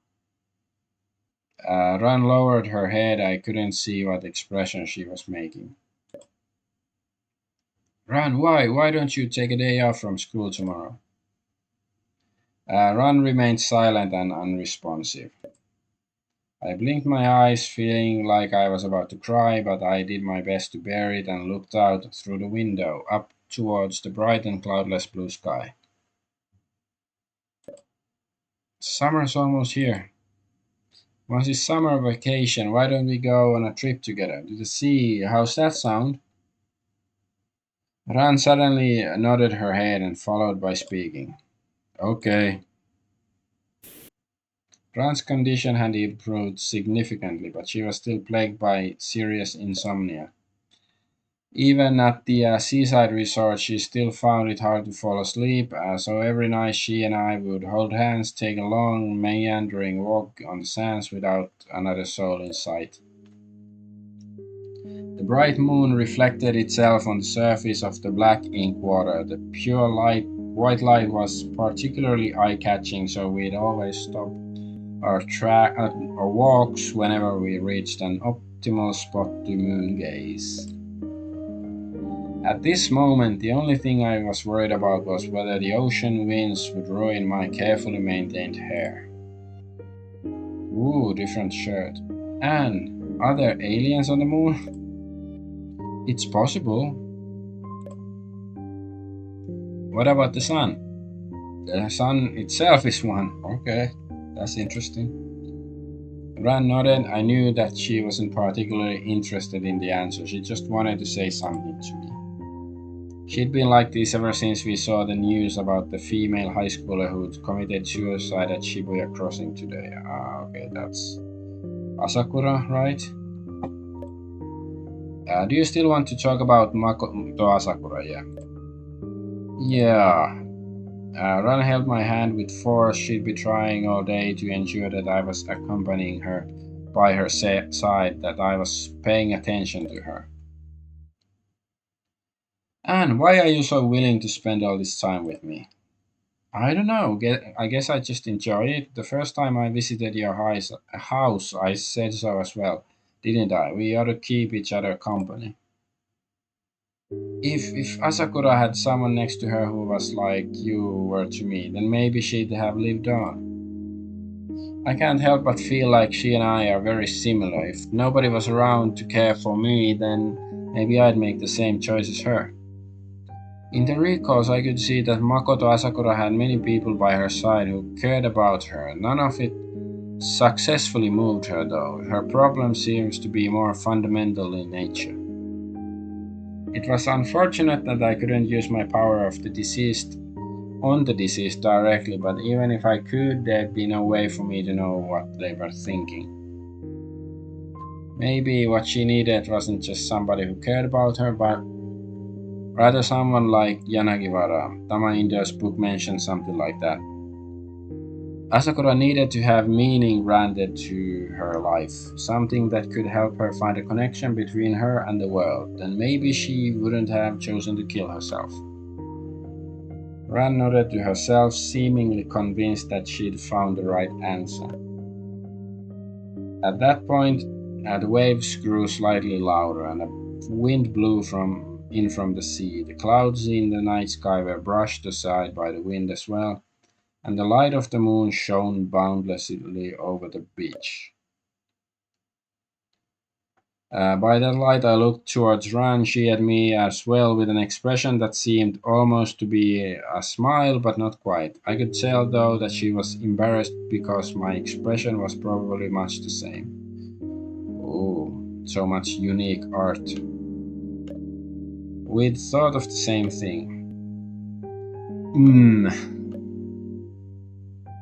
I now seem to understand why our kind always eventually sought a way to extend our lifespans.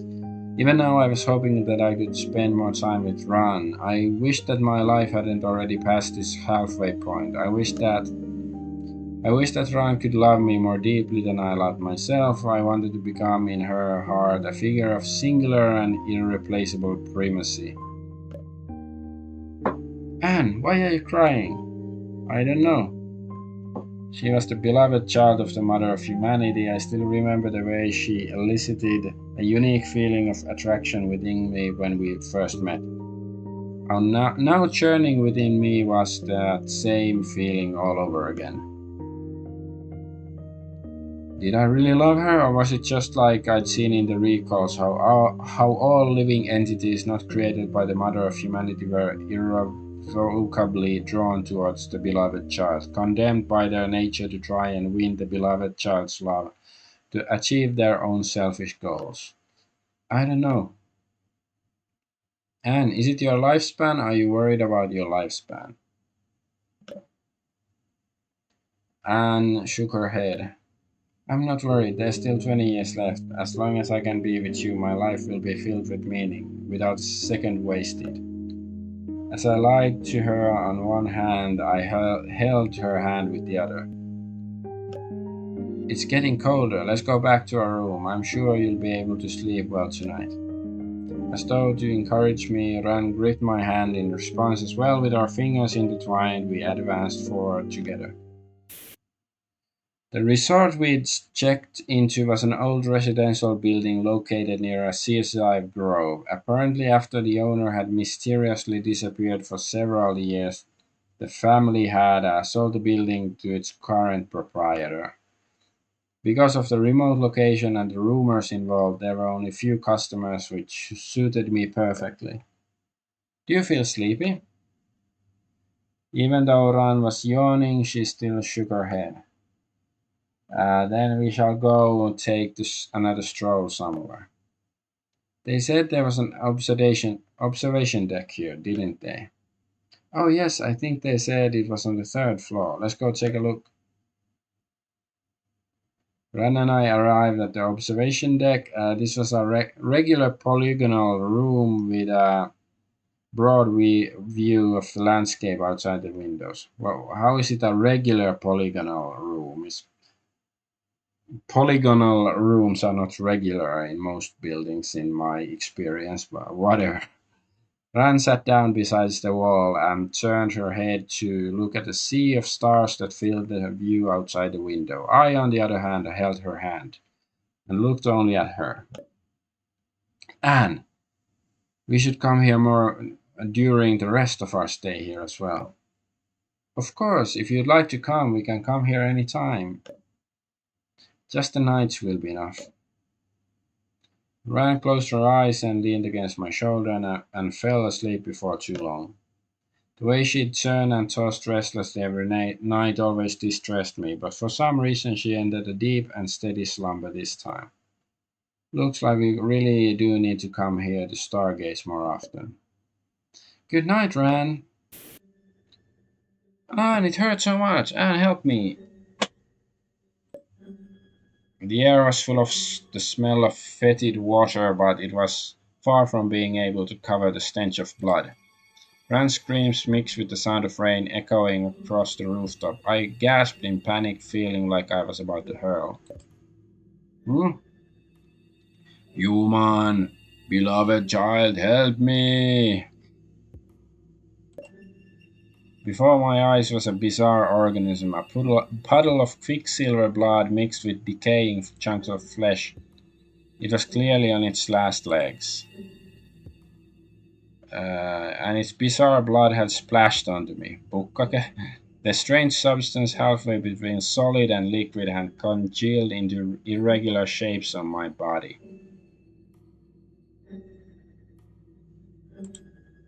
Hmm.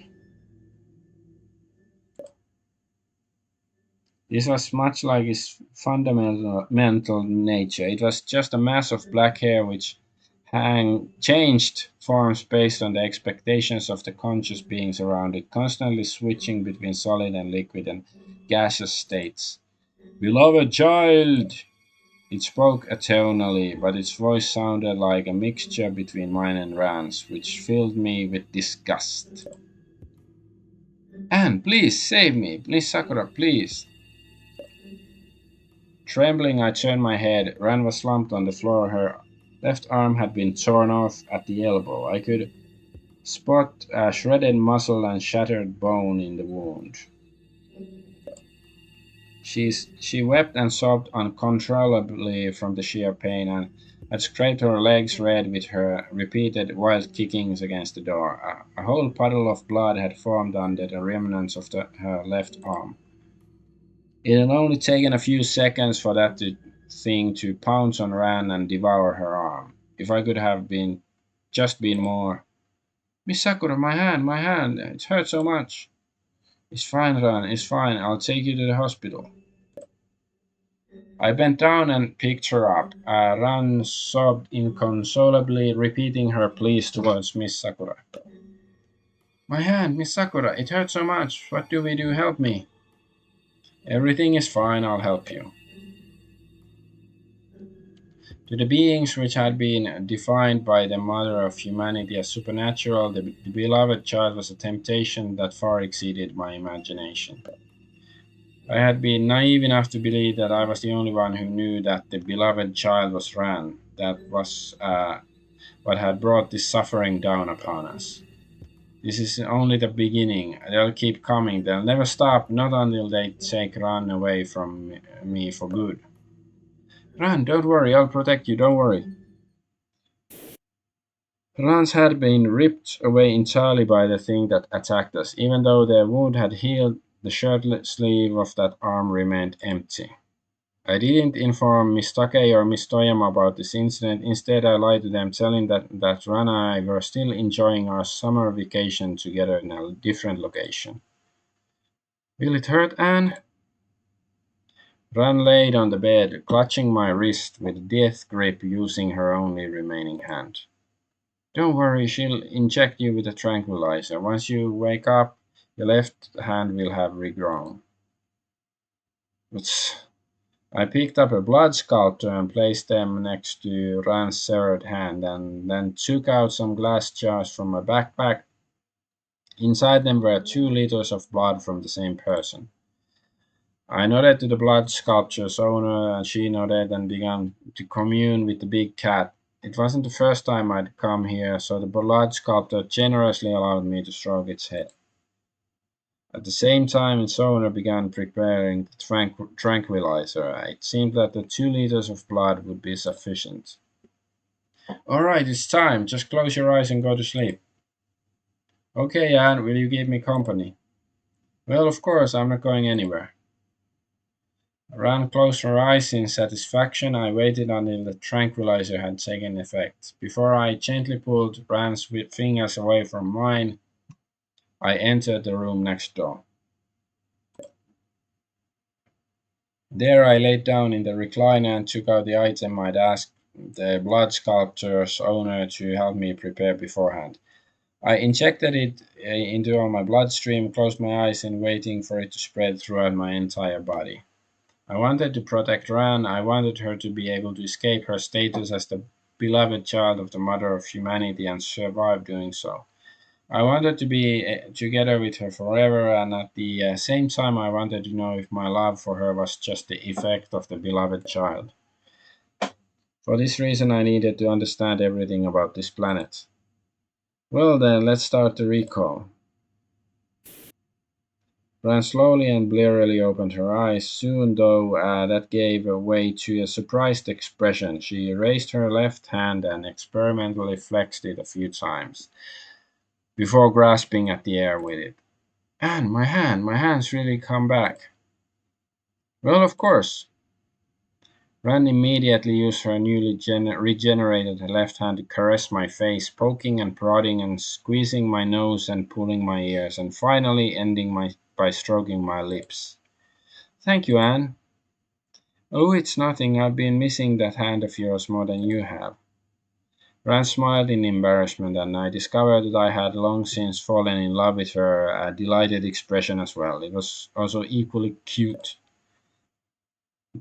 But what's wrong with your face? It felt like I was touching a plaster cast just now while I was feeling it. It'll be fine in a bit, don't worry about it. I used my apparent blaster-like finger to poke her face in return. I understand what it means to be the beloved child now. I'll make sure that you'll be able to leave behind this terrible identity and escape. What? Anne, what did you do? Ran held my hand tightly with only concern left in her eyes. I have recalled 4.6 billion years and experienced the entirety of the mother of humanity's experiences. The mother was originally just a consciousness that came into being concurrently with the earth itself. She was incapable of thought and without a nervous system. She only had basic stimulus sensitivity and the way plants did. Except her reactions to stimuli caused the origins of species, transformations in the climate, and plate tectonics, all the way until 1.8 million years ago when humanity was born. With humanity's birth, she gained self awareness, became capable of reason, and gained emotions. Well, even before humanity, there existed creatures with rudimentary reasoning and emotive capabilities, but only Homo sapiens was an intelligent species capable of sustaining the mother's self awareness for her. The mother of humanity was overjoyed about this and became fiercely protective of the human race. To shelter them, she appeared before all things on the earth which had not been created by her own stimulus reactions and declared herself the mother of humanity to them. Lots of exposition, like, lots of telling, like, not so much showing. But 2,000 years ago, she suddenly grew sick of this. 1.8 million years of nurturing humans had caused her to grow exhausted, but she couldn't bear to completely let go. So she began trying to find a being who could inherit the position of mother from her. So the so-called beloved child is someone who has the potential to inherit her position. That's right, but for some reason no beloved child has succeeded for the last 2,000 years. I suppose the conditions required must be extremely strict, and she herself probably can't fully control it either. But she's got plenty of time, she can afford to be patient. We arrived, here it is. I'd brought Ran to the village I'd lived when I was young. After navigating the forest trails and the mountain tunnels, we arrived at an abandoned old school. My father had once told me that his grandmother had once served as a teacher here, and that in his quest to find a way to extend his life, he had discovered a certain object that might prove useful to me, which he'd left in this school. Looks like it's been abandoned for ages. The village at the base of the mountain feels like it's pretty old too. And Anne, the old lady that's been taking care of us these past days, you called her your granny? Oh well, she's not related to me by blood after all. We can live to the age where we can see our grandchildren grow up in front of us.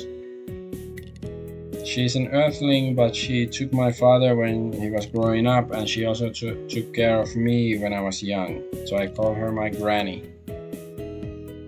And she's a very strong woman. In recall, I saw that she'd experienced many twists and turns in her life, and she didn't cry even when my mother and father passed away. I wonder if Granny would cry when I passed away. She didn't seem to like me very much. She'd intentionally interrupt me whenever I started talking. I think she is mad that her beloved granddaughter got seduced by such a gloomy and untrustworthy character as yourself. I didn't, though. Ran lowered her head and hugged my arm.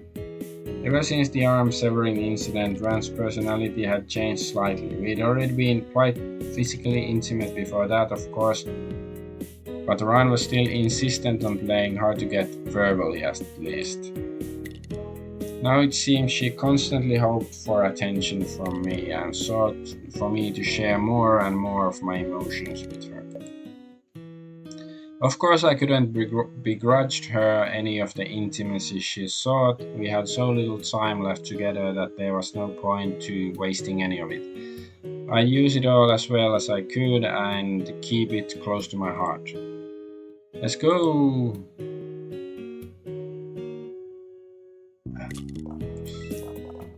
I haven't saved in a while.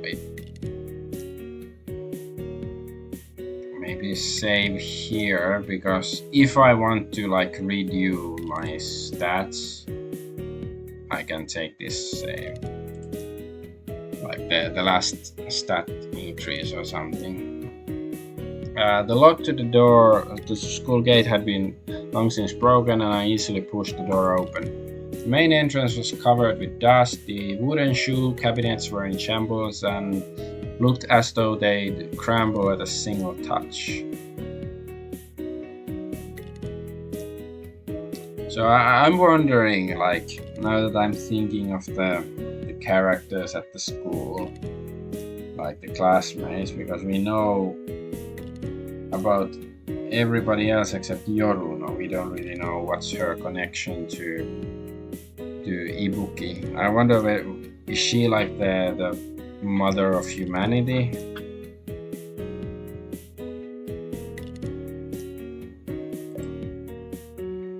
After that, a left turn brought us to a long wooden hallway. I raised my hand and touched the wall, feeling the roughness of the texture through my fingertips. Ran, do you smell that? I quite like the smell of this kind of wood. Yeah, I was expecting it to smell like rot and decay. I hadn't expected it to smell this nice. I know, right? My mood improved a little and I pulled Ran into a hug. What's the matter? Nothing, I just really wanted to give you a hug. Ran raised her arm and embraced my shoulder as well. She was growing quickly. Since the day we'd met, she'd already grown a whole head taller than me. I pressed my head to her neck, wearing the gentle pulse of Ran's heartbeat. Ran, you've got to promise me that you'll live a long and happy life, okay? Of course, we live happily together. I nodded and broke the embrace. We passed through the hallway and came to a broken stairwell. In the recalls, I'd seen that the object had been stored in a secret compartment right next to the stairwell. But that had been over 50 years ago. Hopefully nobody had removed it since then. Kneeling with one leg, I searched the floor and soon discovered the switch. Immediately after, I was met by a cloud of dust. As I coughed, I swept the dust aside. It ought to be right down here. Originally, the school building's plans had mandated that there only be one storage room on every floor. Afterwards, the students had felt it was inconvenient, so they dug out an additional underground storage room next to the stairs. I reached out and easily found the box I'd seen in the recall. And let me. Ron carried the box I indicated out and placed it in the corridor. After that, she bent over and used a penknife to cut open the transparent tape binding the box. After opening up the cardboard, we found all sorts of old stationery supplies lying inside. And there, lying under a protractor, was a notebook with a scarlet cover. I found it! I reached out and took out the notebook. Not a single speck of dust stained it. All the pages were perfectly white, as though they were new. Is that what we're looking for? Yep, with it all our problems can be solved now. Come with me. It is the time note. Before I'd come here, I had told Ron what I had wanted the notebook for, and she didn't. I hadn't told what I wanted the notebook for, and she didn't know that my great grandfather was right now stored within the notebook. That was the method he'd found for extending his lifespan. So it's the grandfather, great grandfather is the book. Okay. From the moment I laid my hands on the notebook, he began speaking to me. He said that he could use the notebook to engage in recall and thus experience the lives of many people. His reason for wanting to leave was so that he could go to many more places in the world and see many more things. Stored in this eternally pristine notebook, he could tour this world forever and even meet me, his great granddaughter. And what's that notebook able to do? If I open my mouth now, my great grandfather in the notebook would surely hear, but it didn't matter, there was nothing he could do about it anyways. I've been thinking for a long time why none of the beloved children have become the new mother up until now.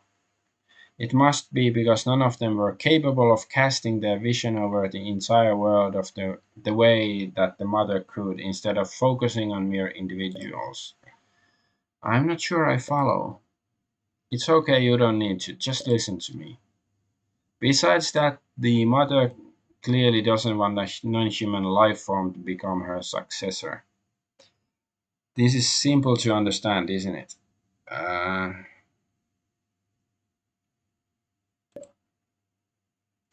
Ran nodded, her grip on me strengthening slightly. In the end, if you still can't escape the position of the beloved child, then I'll need to protect you the whole time, so that you can live a full and complete life, but I won't be able to because I'm about to lose my power of recall. Not to mention my lifespan itself won't permit me to accompany you the whole time. The notebook can solve all those problems. My great grandfather seemed to have figured out what I was planning to do. He screamed into the depths of my brain, ordering me to put him back where I found him. I still don't get how to use the notebook, though. You don't need to worry, just leave it to me, Ran. I found an iron barrel in the garbage pile and dragged it out onto the lawn outside the schoolhouse, where I raised it above the ground by setting it upon some stones. The barrel was quite tall, and I wouldn't have to worry about any sparks leaping out of the barrel that way. My great grandfather shouting turned into weeping. He began to plead with me, telling me that he didn't want to die. Me neither, I said to him quietly before tossing the notebook into the metal drum, lighting a match and setting the notebook on fire. Anne, relax, the notebook won't be damaged by the fire. The temperature of the barrel gradually rose and hot air emanated from it. For some reason, I started feeling like I couldn't breathe. I thought I'd already resolved myself before this, but to find my determination again, I looked up towards Ran, who was watching the flames. Her eyes reflected the bright orange light, but her expression was full of confusion. I couldn't tell her what I was planning to do until I was about to do it. She'd never go along with it otherwise. I waited until the terrible screaming echoing in my mind had fully faded before I poured a bucket of water into the barrel. Then I raised myself to my tiptoes to look at the notebook. It was completely unharmed. In fact, not a single drop of water had even clung to its pages. Taking it out, I found it had actually gotten a bit thicker than it had previously been. Apparently, my great grandfather had ripped a few pages out at some point. Wow, that's incredible, Anne. So, what is it exactly? It's a container, Anne. It's a container that can hold absolutely anything. The most secure lockbox in the whole universe. I gently stroked the cover. Its uneven texture reminded me of the walls of the old schoolhouse. It can even contain a soul. I took out a knife that I'd prepared, then I took Ran's hand and lightly cut open all the fingertips on her right hand. Ran was very calm and didn't resist at all. It's a little extravagant to use such a large knife just to make a few shallow cuts on her fingertips. Hopefully Ran won't get suspicious. Crimson blood began seeping out, and I quickly flipped to an empty page in the notebook and placed her hand onto it, letting her blood stain the pages. It worked exactly the way I'd seen it work in the recalls, just as I'd expected. And the newly cleared notebook needed to confirm its new owner before it could have something stored within it. Blood seeping from Ran's fingertips wasn't absorbed by the pages, but rather quickly congealed into it, forming a bloody mark. There, the notebook belongs to you now. Okay, and then? Well, what comes next is, well, yeah, I guess, yeah, then it's gonna be Sakura the notebook, like I guessed long time ago. I suddenly felt a tear flow down my face. Ran panicked a little and immediately reached to help wipe my face. And I perhaps I'd overestimated my own resolve. But I didn't want to leave her just yet. I wanted to hug her again. Ran, I don't wanna. There wasn't any more need for testing anymore. The feelings I felt for her clearly couldn't have anything to do with her being the beloved child. I just wanted to keep holding her hand and stay with her. It's fine, I'm okay, don't worry. I gave Ran a smile and my tears obediently stopped disrupting my emotions. Ran, listen to me calmly. After this, I'm going to enter the notebook, and by placing your finger on the notebook as a signal, you'll be able to trigger it to reactivate my recall ability. There'll be a lot of limitations, but this way you will possess a power that only non-humans can possess. What? Just keep listening. The notebook will never be damaged. Even in here, I'll be able to keep talking to you. It'll be like I'm keeping you company forever. Talk to me, but that solves two of the three problems we just spoke of. Finally, I need you to never concern yourself with this world, but as the beloved child who's bound to come into contact with the supernatural, I imagine you won't be able to help yourself and will try to do something anyways. So I'm going to help you out by concentrating all of your attention onto a single small focused point forever. I sat down on the ground and opened the notebook to a blank page. Ron, don't be sad. I'll always be by your side. I turned the handle of the knife and used the blade to cut open my own neck, and it hurt much more than I was expecting it to hurt. Ron, what are you doing? Ron kneeled in front of me, grabbing onto me and trying to stop me, but I used my left hand to seize her wrist. I have to do this. I used every bit of strength I had to push the blade of the knife deeper into my neck, but at the same time using force meant that my muscles would tense as well, and cutting them open hurt so much it made me cry. But the blood ceaselessly flowing from my arteries were instantly absorbed when they came into contact with the pages of the notebook, and even the blood that spilled onto the lawn was pulled towards the notebook. as though by gravity, seeing this gave me a measure of peace. Anne, don't! I'm begging you, stop! I can live together with you even if you can't protect me forever. As long as we can be together, it'll be okay. I'm begging you, don't leave me. I want to be with you. Ay, Miss Sakura, please. The blood flowed quickly. I wanted to say something, but I found I didn't have the strength for it anymore. I forced myself to smile, trying to reassure her. Miss Sakura, what'll I do without you? I had always liked that particular form of address, which Ran only used when she was truly mentally unsteady and pleading with me. The her that was calling out to me like that was truly extremely adorable. I can't bear it, Miss Sakura. There's no way I could. The hand that I pressed to her trembled, and I greedily immersed myself in the sensation of that last bit of warmth. Don't, Miss Sakura. Oh, run, Ibuki, oh my beloved. Miss Sakura, The darkness before my eyes grew more and more severe, and I found that I could no longer make Ran's voice out clearly. It felt like there was something far away telling me, making me come closer to it. That was probably the notebook, right? That was good. Once I died, Ran couldn't possibly concern herself with the world or whatever. She'd only focus on me. Definitely for sure.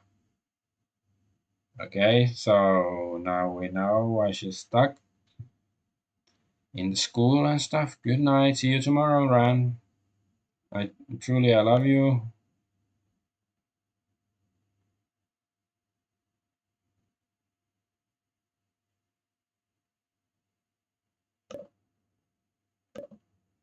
Uh,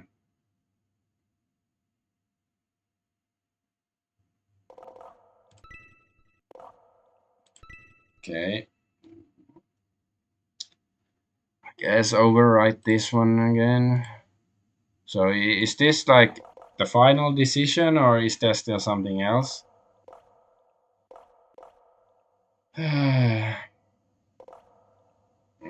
Let's try going to the Anne Sakura of this school, the one that killed us. I'm curious.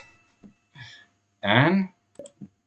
I sat up from the metal framed bed, the memories in my mind fully clarified, freed of the mists that had shrouded them. Tears rolled down my face. As I shook my head, I turned my trembling body towards the stand next to the metal framed bed, where the notebook was resting. Anne was already dead. I'd been traveling the world for the last 4 years for the sake of reviving her, merely in the hopes of finding any sort of anomaly that had anything to do with reviving the dead. But this attempt had also been a failure. Anne here wasn't my beloved. I hugged the notebook to my bosom, my tears falling from its cover with splashing sounds, making it seem as though the notebook itself were crying as well. Even though I remained the beloved child of the Mother of Humanity, Anne had still achieved two of her goals. Not only was she always protecting me, but she also had kept me eternal company. But I still wish I could embrace you. I crossed my arms and gripped my shoulders tightly and lowered my head, curling in on myself, the notebook tucked into my chest, bending slightly. The sounds of my weeping echoed in the empty morgue. I struggled to calm myself, wanting to leave the rest of them come to find me. Sniffling, I rose from the bed and unfolded the folded uniform next to me. Not only was there no blood on it, but even the hole the knife had left in it was restored. Ah, yeah, so now they solved the murder, I guess.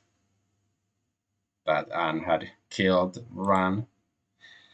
I saw my phone off to the side. I reached out to turn it on. The photo nearly made me start crying again, and I quickly tapped past and entered the address book to send a text to Anne. So be it then. I put on my uniform, left the morgue, and headed back to the resort that Miss Sakura and I had once checked into.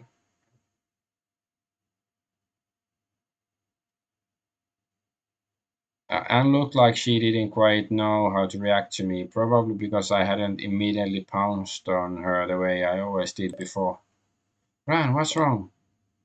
As soon as she spoke, my longing for Miss Sakura redoubled itself again, and I had to raise my hands and cover my mouth to keep myself from crying out loud. Recovering my memories had stripped the last vestiges of my ability to suppress my longing for Anne from me. I bit my lower lip to control my feelings. Anne, on the other hand, clenched her hands tightly together, resting them on her thighs as she pointed the tips of her toes together, all of which were completely different habits from the other ones held by the true Anne. Can I check? Okay, now I can. Can I use the recall stuff? I guess I could still use it, like I don't wanna, but I'm just wondering. There was one term here.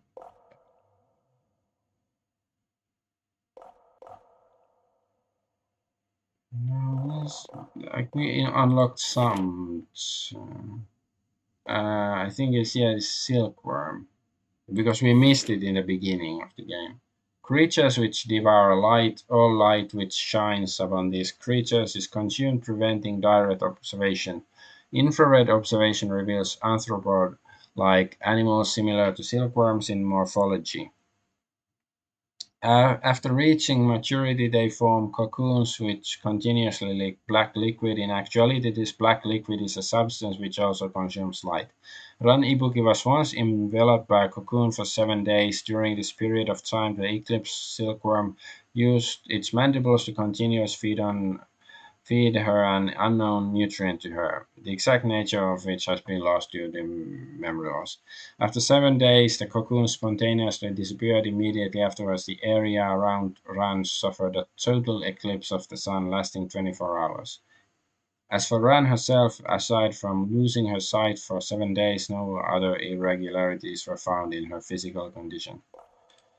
Okay, fine. Okay, let's just get back to the I want to say some things to you. Maybe you won't understand, but I hope you listen to me. Anne nodded, staring at me attentively, another expression that the real her would never have shown. I furrowed my brows tightly to keep the tears from flowing out and began to speak. After you killed me, I managed to regain most of my memories. The real Anne is already dead. Anne seemed rather calm after she heard me say that. She didn't ask me what exactly she meant by that, or who the person sitting in front of me was in that case. She'd always liked to mess with me, toying with me or jerking me around, and she was a little selfish too, for the sake of doing what she wanted. She could disregard the wishes of pretty much everybody who wasn't me, and I often couldn't figure out what she was thinking. But she truly loved me, and I her. I bit my lip again, but it was of no use. The tears had already spilled. You're good to me as well, more gentle and kind, and also ready to make some sacrifices for my sake and her. And hey, ancient double hurts. Yeah, damn it, click too late again. Yeah, it's been playing for over 2 hours. It's like I think we're really close to the end, and there's been lots of exposition. And you're still alive. Perhaps you are the perfect Anne Sakura who existed only in my heart. But the Anne I loved became one with the notebook for the sake of protecting me, and though I could hear her speaking to me at first, in that state of unbearable suffering immediately after her suicide, I couldn't bear something like that. So I ate a massive amount of paper from the notebook as though doing something like that would help Anne come out from the notebook. At least it helped stabilize me psychologically. And the result was that the Anne from the notebook slowly began to lose herself, becoming a consciousness that retained only her memories and which existed purely for the sake of protecting Ran Ibuki.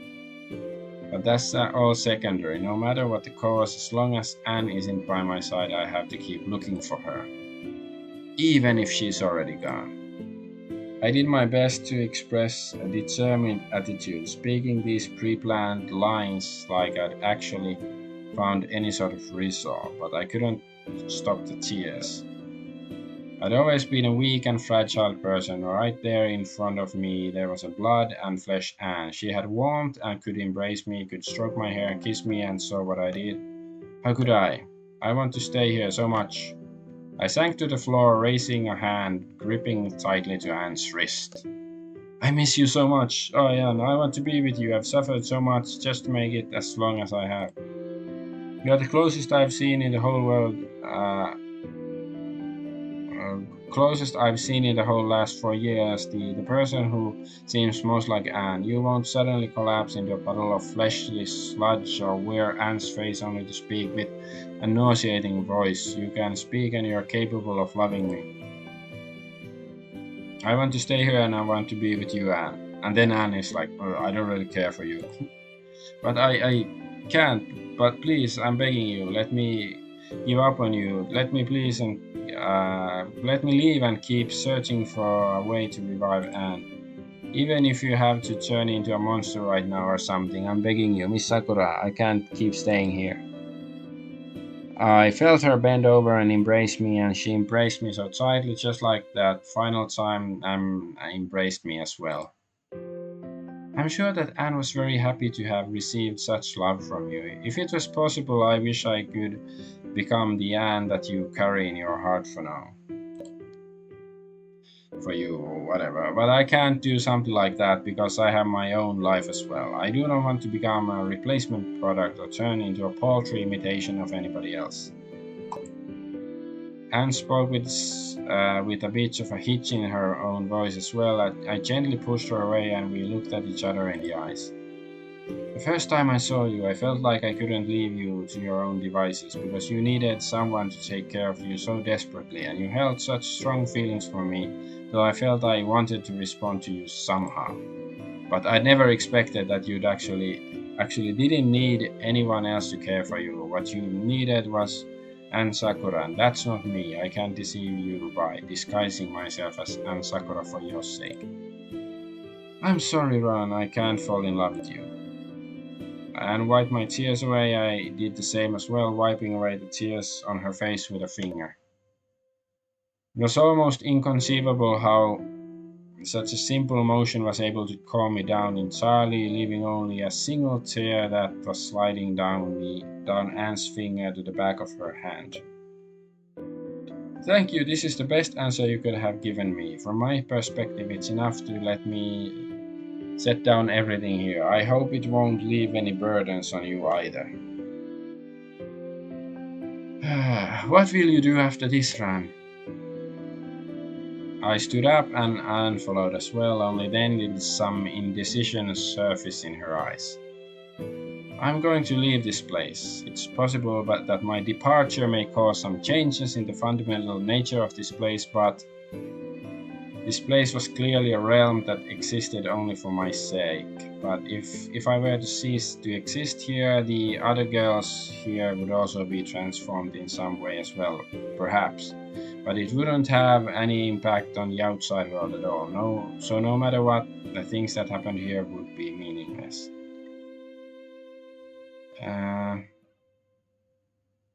I'm just thinking because I chose the option earlier that that I'm gonna choose this fake Anne, but now the character is rejecting her, so I guess there's no choice after all or something. The suffering that Koizumi Sensei and Asakura went through won't have changed because of anything I did for them here. So what happens after that is also meaningless. I don't know what exactly you mean by leaving here, but no matter where you're going, you won't forget what happened here, right? The things that you said and did for Hinata out of guilt, the way you helped Makoto change even if you don't think it means anything to them. What about for yourself? Me? It was true that I never attempted to make up for Koizumi Sensei, and I never even had an opportunity to get to know Asakura. But my deeds here had given me the opportunity to explore all kinds of alternative possibilities and let me understand them far more.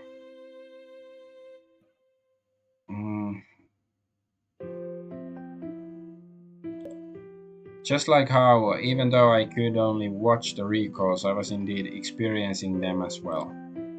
And is that the meaning of the power of recall? Is that the meaning that the power of recall brings me? Maybe you're right, maybe these events do have some meaning to me, but I will need time to prove that. Perhaps I will be able to see the impact of these experiences on me in time, once I depart from this place. Even if she wasn't real Anne, she was still easily able to dissolve my confusion and give inspiration unto me. It was only it only made my longing for Anne, which had never once receded, redouble in strength. Goodbye, Ran. I hope you find the real Anne Sakura. Thank you, Anne. I'm truly very happy that I could meet you in this place. Okay, so who is she? We don't really know who is Yoruno. I stood at the edge of the swimming pool, looking at the water. There wasn't a single ripple on it. At the moment, it was as flat as the surface of a mirror. What is it, Ibuki? Asking to meet privately with Sakura, then asking to meet privately with me. Do you have something major planned or what? Yoruno. I wanted to make some light conversation or maybe crack jokes to help break the ice, but then I thought that there wasn't a point. If my reasoning is right, then no matter what kind of ridiculous ideas I proposed to her, Yoruno would always believe me and support me. Yoruno, I've recovered the vast majority of my memories. I understand why I've come here as well as what's happened to Anne. When Anne killed herself in front of me, we were in our third year in high school. I spent the 4 years after that trying to find a way to revive her, and during the period of time between my first meeting with Anne and Anne's death, I came into contact with everyone in this school in one way or another. Other than you. Dun dun dun. So I'm pretty sure that right now I'm actually 22 and I met you only after Anne died, which is why there's no trace of you in the memories I recovered thus far. More importantly, in this 4 year journey, I'm pretty sure you kept me company. We must have spent these 4 years together. As she listened to me speak, Yoruna fidgeted with her bracelet. Maybe that was how she showed her nervousness. Ibuki, I'll be honest, I don't have a damn clue what the hell you're talking about. All that stuff about being 22 years old or Sakura already being dead, but it doesn't matter. Yoruna smiled at me. Her expression put me at ease. It's a bit embarrassing to say it like this, but I don't care what your plans are. Just tell me what I can help you with, and I'll help you. Like, how do I put it? I feel like if it's for you, then anything is okay. It's weird since we've clearly just met not too long ago, but it's the same with me. The first person I saw in the whole school was you, and you're probably the only one the one I trust the most too. Whenever I found myself unsure, you always tried your best to find a way to help me. I turned and pointed at the pool and continued. Maybe you don't even like swimming all that much, and you've been spending all your time here to indicate something to me. Now you're just trying too hard. I really do like swimming. Yeah, I guess I could see that. If it's you we were talking about. Yoruna walked to my side without speaking. I've had a blast during my time here. All things considered, it's probably about the time that I take my leave. I got to meet the adorable Indo and witness how she discovered the inspiration to write. I got to meet Miho and Aya in their youth, even helped them with a relationship issue as a small way to repay them for all the effort they put into raising me, I suppose. I got to meet a living Asakura even though it was only the start, but I was able to touch her heart and understand how even someone as deep in nihilism as her can survive so long as they find someone who can give their life meaning. I got a chance to see Koizumi sensei slowly build her confidence, and even though there's no way I can make up for my past mistakes, I've still been shown a small glimmer of hope. Perhaps if I could enter her life more deeply, there's still a chance I could help Koizumi sensei become the person she wants to be. And I got to see Anne. I lowered my head and cried quietly. I got to meet Anne, even though, well, no, it's enough. I felt Jorunn put a hand on my shoulder. I raised my own and placed it on the back of her hand as well. And last of all, there's you. If I've been with you for these last 4 years, then I must trust you a lot. That's the kind of person I am, isn't it? Jorunn nodded, failing to hide a rare touch of gloom in her own expression. I'm looking forward to learning just how we got to know each other. I gave the back of Jorunn's hand a pat, then I bent and stared into the water's surface. As I remembered all the experiences I'd had with everyone here, I reached out and touched the water with a finger.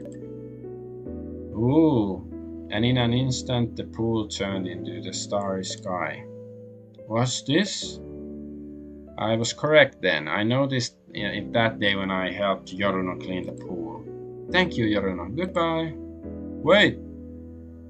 Jorunn grabbed me by my arm, pulling me back from the water. She was very strong and almost caused me to fall. Sorry. It's fine. What's up with you? I don't know, but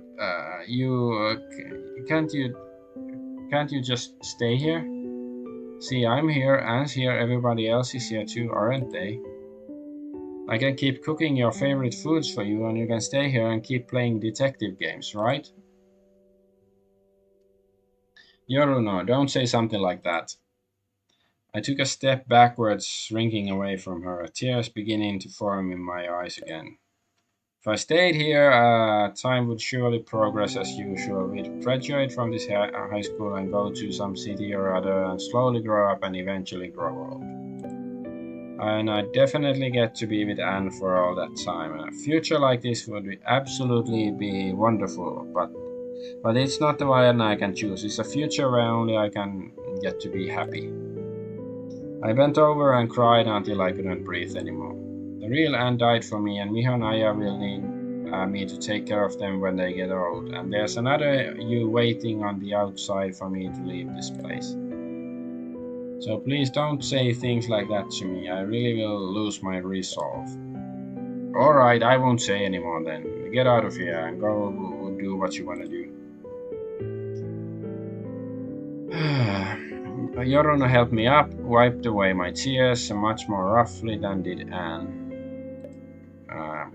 did. According to you, there's another me outside waiting for you, with her there to take care of you. I'm sure I won't have to worry at all.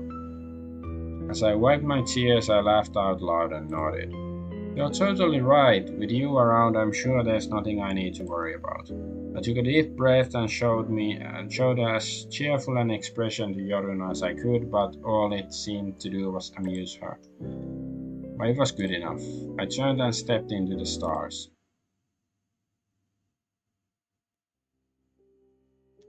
Spots of starlight appeared in the darkness, but their radiance seemed not to touch me. I raised my hand but saw nothing. I lowered my head but couldn't find my body either, just an indistinguishable blackness.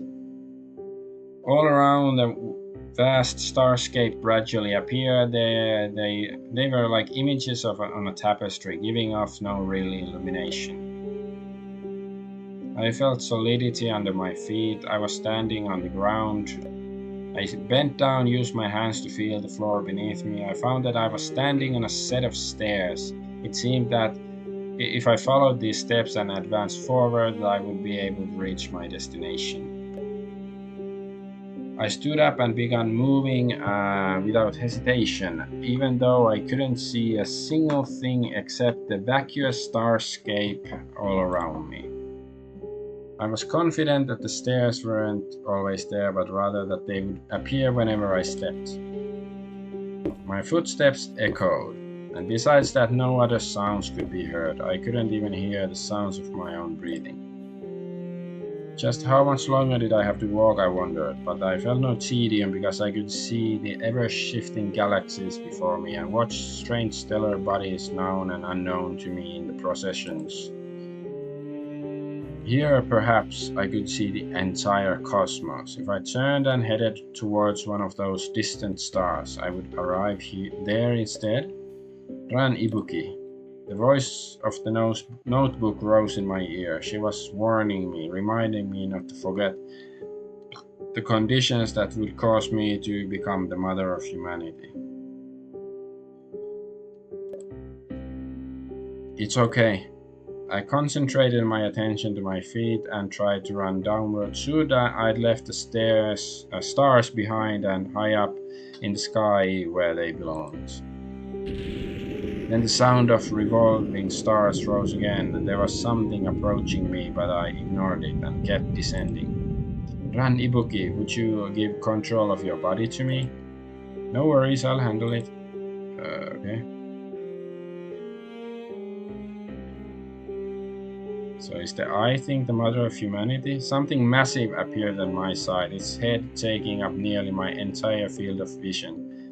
It had no ocular organs, but it was quite obvious that it was watching me. Why do you insist on departing? All of your most important memories, all these people for whom you care the most, are all gathered here. The intellectual games of which you are so fond of, and life balanced on the edge of danger and excitement. How can you yet remain dissatisfied? Isn't this sort of like, Star Trek Generations, the Nexus, where, Captain Kirk was stuck in his, fantasy stuff, except that, there's also murder in this one. And Sakura, she too is in this place. Its voice was emotionless and its head had no muscles with which it could express emotions, but clearly it was in despair. Its words were that of pleading. Thank you for letting me see Anne, letting me confirm again the strength of my feelings. I have to leave this place and keep searching for a way to bring Anne back, no matter what. I implore you to help me escape the path of the lost, to borrow the aid of the mother of humanity and help return me to my homeland. So this isn't the mother, this is, I guess, some supernatural alien thingy. I looked up at the entity's core, at the spiral galaxy contained therein, and thought that I saw that it had an expression similar to mine. Perhaps it had always been trying to convey its feelings, just in a different way from what we were used to. I can no longer sustain my form. I trapped you in this location to attract the attention of the mother. Perhaps you, after you replace her, can lend me what aid you can.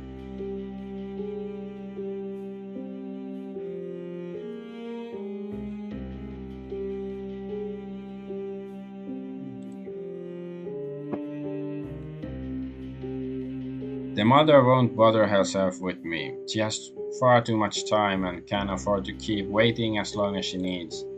You shouldn't put your hopes in me. I will not become the next mother. You should wait for the next beloved child. What if becoming the mother would allow the revival of Anne Sakura? Well, that's just reversing the means and the ends. What I need is not just a living Anne Sakura, but to be able to be together with Anne. The sound of revolving stars slowly weakened. The entity continued hovering over me, before me, but it didn't seem to want to speak again. Soon spots of starlight began appearing before me again in the darkness, but different from before. I felt like my whole body was soaked with water, as though I was under the sea, not interrupting my ability to breathe easily, of course. It seemed as though I would arrive soon. Would you tell me your name? I have no name that your language can speak. From the mouth of the first human I encountered, I learned the true nature of your language. Okay. He named himself a poet of Thrace and sang for me, but he bestowed no name upon me. I see, I'll come up with a name for you. I hope we can, type a name for it, like, stinky balls or something. Rectal bleeding. No matter what, don't forget me. If you possess the power, then please help me. I won't. Thank you for giving me the chance to meet them. That guy from Mortal Kombat with the hat. Yeah, Raiden. I guess. Yeah, sort of similar. The, the pyramid shape.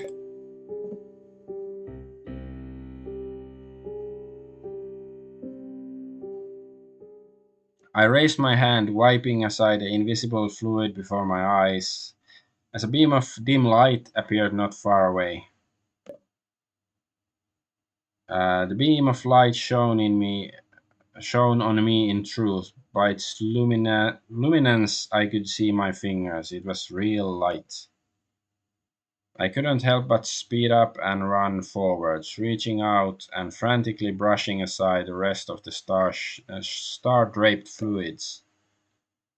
Suddenly, I couldn't help but cough, as my previously free breathing suddenly became obstructed. I reflexively opened my mouth, but only felt water rushing down my throat, and realized that I was experiencing asphyxiation, no, drowning.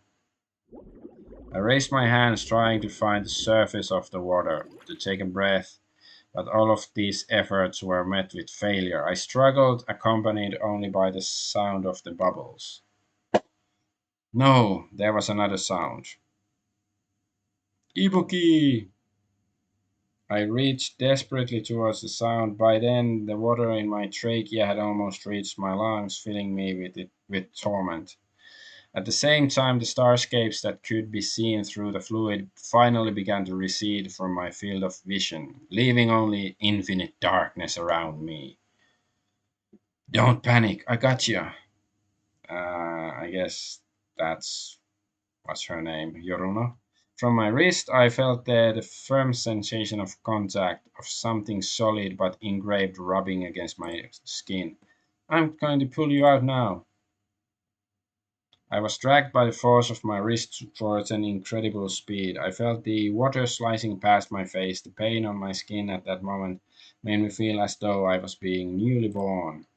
After that, I seemed to break through some kind of membrane. Finally, fresh oxygen appeared before me at last, forcing away the fluids preventing me from breathing. The fluids preventing me from breathing, right? Taking deep breaths, I looked around, trying to figure out where I was. You're Yoruno, who was clearly a few years older, was standing before me. She embraced me with joy and surprise on her face. Are you okay? Yoruno. So that's how I remember everything now. So you lose your memories once you go inside, huh? It was pretty fast, all things considered. Only it took you 3 hours to come out. I was all but ready to pitch a tent to wait for you and everything. I looked up. The sky was dark and the stilling rains were falling, as was entirely reasonable. Yoruno hadn't gotten wet from the rain. It seemed like her bracelet was still working properly. Every time it rained, I always worried about whether the bracelet would decide to betray us. Yoruno, can you help me up? My legs are a bit sore. No problem, here we go. Here we go, yippee! Yoruno pulled me free from space-time egg and then let go before immediately embracing me at the waist and lifting me into her lap. So how was it? You feeling okay? I shook my head, clung to her neck. I met you. I met the you from high school while I was in there. Yoruna nodded as she cleaned my hair with one arm. Yeah, so about the way I looked when we first met, I was still in high school back then while you already graduated. She looked around before gently giving me a pat on the back. Not seeing Sakura anywhere. No good on this one either. I clutched at Yoruna's back, trying to hold the tears back. I saw her. She was really a lot like Anne, you know. But she wasn't the same person.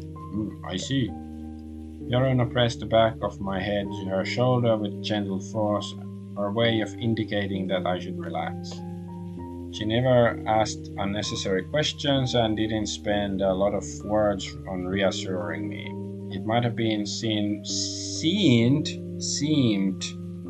a bit cold of her, but I knew that she could always understand how I felt. And you still managed to make a decision to leave. It must have been hard.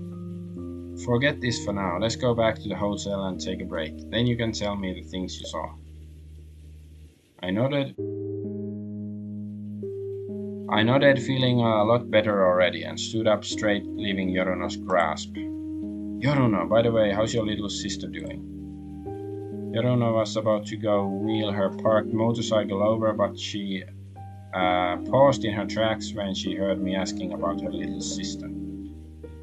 Why you're bringing that up now? After I entered, my memories were heavily scrambled. I want to make sure that my understanding of the past is still aligned with yours. Oh, well, you helped cure her, remember? Now she is able to see things other than myself again.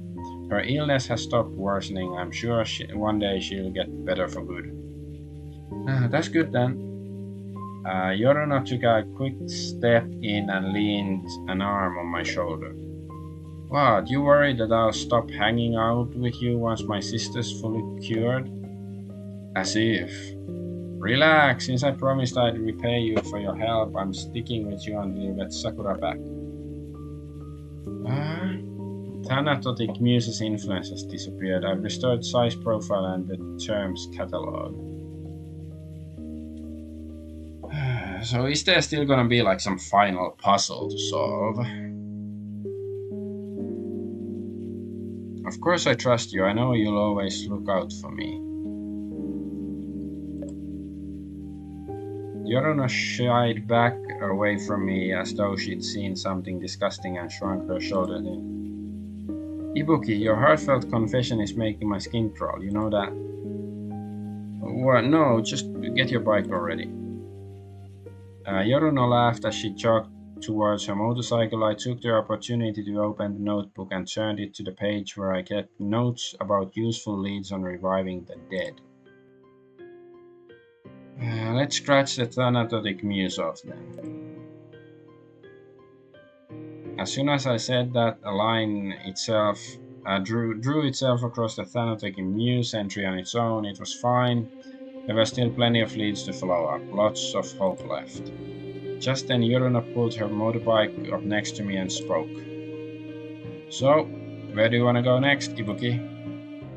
I closed the notebook. A few different locations appeared in my mind, but I didn't have to think long before rejecting all of them. Let's go back to Japan first. I want to visit Miho Naya and Koizumi Sensei. Yoruna nodded and after putting her helmet back on, turned the motorcycle back in the direction we came. I looked down, watching as the wheels kicked up dirt and thought about the way that Miss Sakura and I had brushed off the mud of our shoes before entering the gymnasium just a few days ago. Miss Sakura. Supporting myself on Yoruna's shoulders, I hopped back on the back seat of the motorcycle and hugged her waist tight. The heat of the motorcycle engine and the warmth of Yoruna's back filled me with courage. I turned my head and looked back at the giant mass, which stretched the length of the coast. Compared to its size, the storms were nothing but a thin veil. The rainwater and my tears forced me to narrow my eyes, but I still wanted to get a good look of it before I departed, so I pulled up my shoulder, wiping my face with the water-resistant fabric to clear my vision. Goodbye, Indo Asakura, and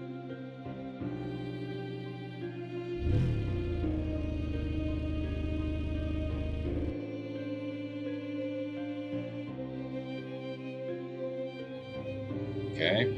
I was like, is that it? Is that gonna be the end? Is something still gonna happen?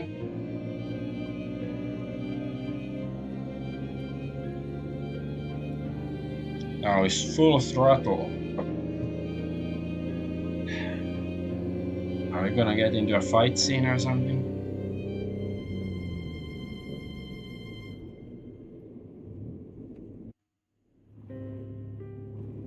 Okay, the world looks a bit weird. Like these eye thingies and stuff.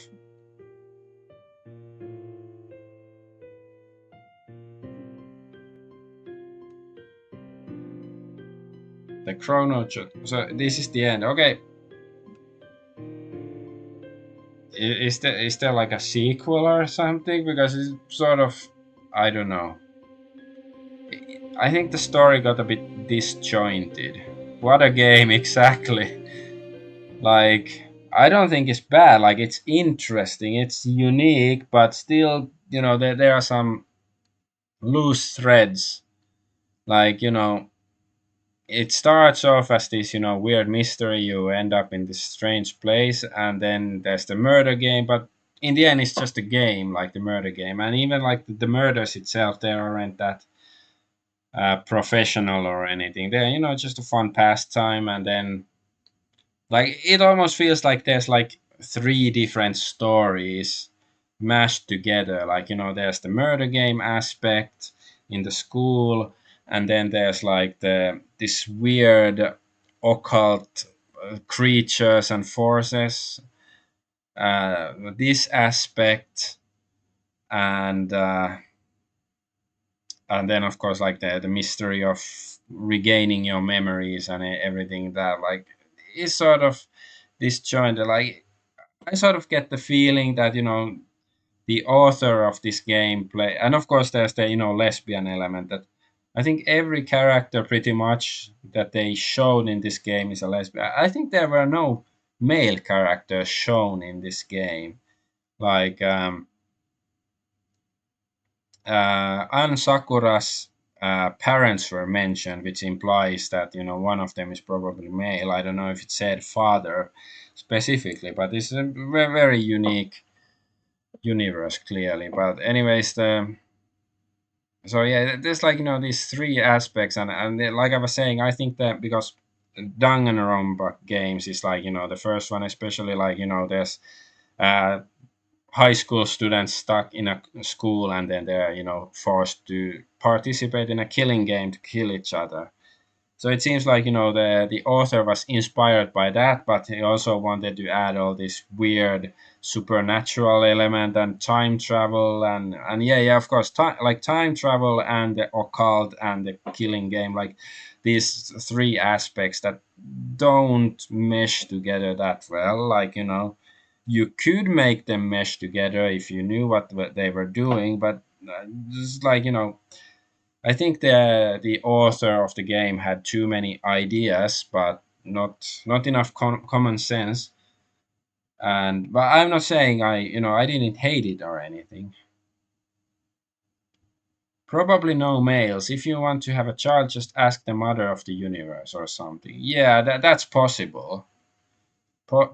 Possible, yeah. But yeah, it's just it's weird. Like, I do appreciate it as a that it is different. Like, it's not still it has this unique world to it. That's it is strange, and strangeness is good if it's genuinely strange, but it's still like I guess I'm disappointed. Like, I was, because it started off more sinister with the killing game and stuff, but in the end it's like, oh, they're they're really loving and friendship and all of that, and I feel good, even though it's like it's sort of wistful that they're looking for a way to resurrect their girlfriend and stuff. But it's like, I don't know. I was hoping there to be like some bad guy who's really nasty. Like, maybe one of the girls is actually like, maybe Yoruna was. In the end, maybe she was like a really nasty person who had trapped everybody in the school and wanted to devour their soul, something like that. And of course, there's, at the end of the day, we are not the target audience. I guess, yeah, you're probably right, but it's still like that this is one of the perks of streaming, that I will play games that I wouldn't normally. I'm not a fan of visual novels because they have too much. Like, I do think probably many visual novels have interesting stories, but they have also too much like chit chatting and not enough gameplay, because of course the gameplay aspect in this game was really light. I was expecting a bit more puzzle solving, but there really wasn't much. um but yeah, the good thing about streaming is that I end up playing stuff like this that I wouldn't play on my by myself. So it is, I don't regret it or anything. I don't hate it, but it's just like it could be better. I'm just, I'm trying to give constructive criticism. Like, there are some objective um, uh, methods and patterns so to storytelling, and this disregards some of them. And of course, if you're a genius, you can write whatever you want and still make a masterpiece. But this is like, some, like the ending is a bit also is not satisfying, and the point, like there really wasn't much point to, because your notebook you gather all of these strange concepts, the thanatosis and light silkworm thing is whatever. I thought, like, we have to use the evidence in the notebook to solve a puzzle at some point, but apparently not, unless there's like some secret ending that I failed to get. But still, it is unique. I'm still, glad I played it and stuff. It was definitely a worthwhile experience. Yeah, exactly. It's like, but yeah, next time I certainly want to play something more, with actual gameplay, not just reading a lot of text. And I did check out what was this dark wood, dark forest, whatever that you mentioned, ancient double hertz, and I'm considering streaming that too. I have to have a look, like what I'm gonna start streaming next, like what feels right. What was the game called? Darkwood, yeah, Darkwood. Yeah, but I don't really have anything else to say about this game except, okay, we are going back to the beginning. Okay, there is still some credits. Wait, that was, yeah, the previous it said the author, the writer. I don't know. This is something acting. I can read a little bit of Chinese, but not much. UI, hey, that's okay. This is like demon something. I guess that's an artist name, not the real name of the person. Workroom. Husky, I can read that. This is music. But the music is pretty good. Like there's not much of it, but I do like the music in the opening menu and stuff, and it was used a couple of times. Copy pasting large amounts of text between documents early on. Special something, a special thanks, I think.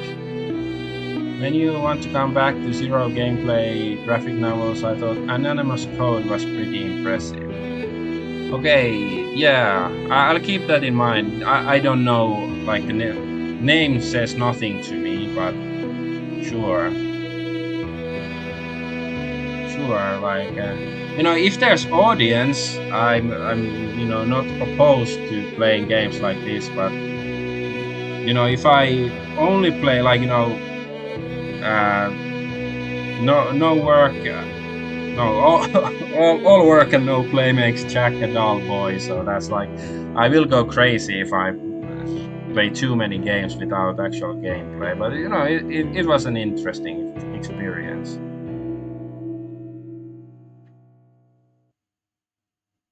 Okay, I guess that's all the credits. So I'm gonna end the stream here. Thanks for watching and coming, and please follow me and on the platform of your choice, or all platforms: Twitch, Kick, Rumble, YouTube, or just Twitter.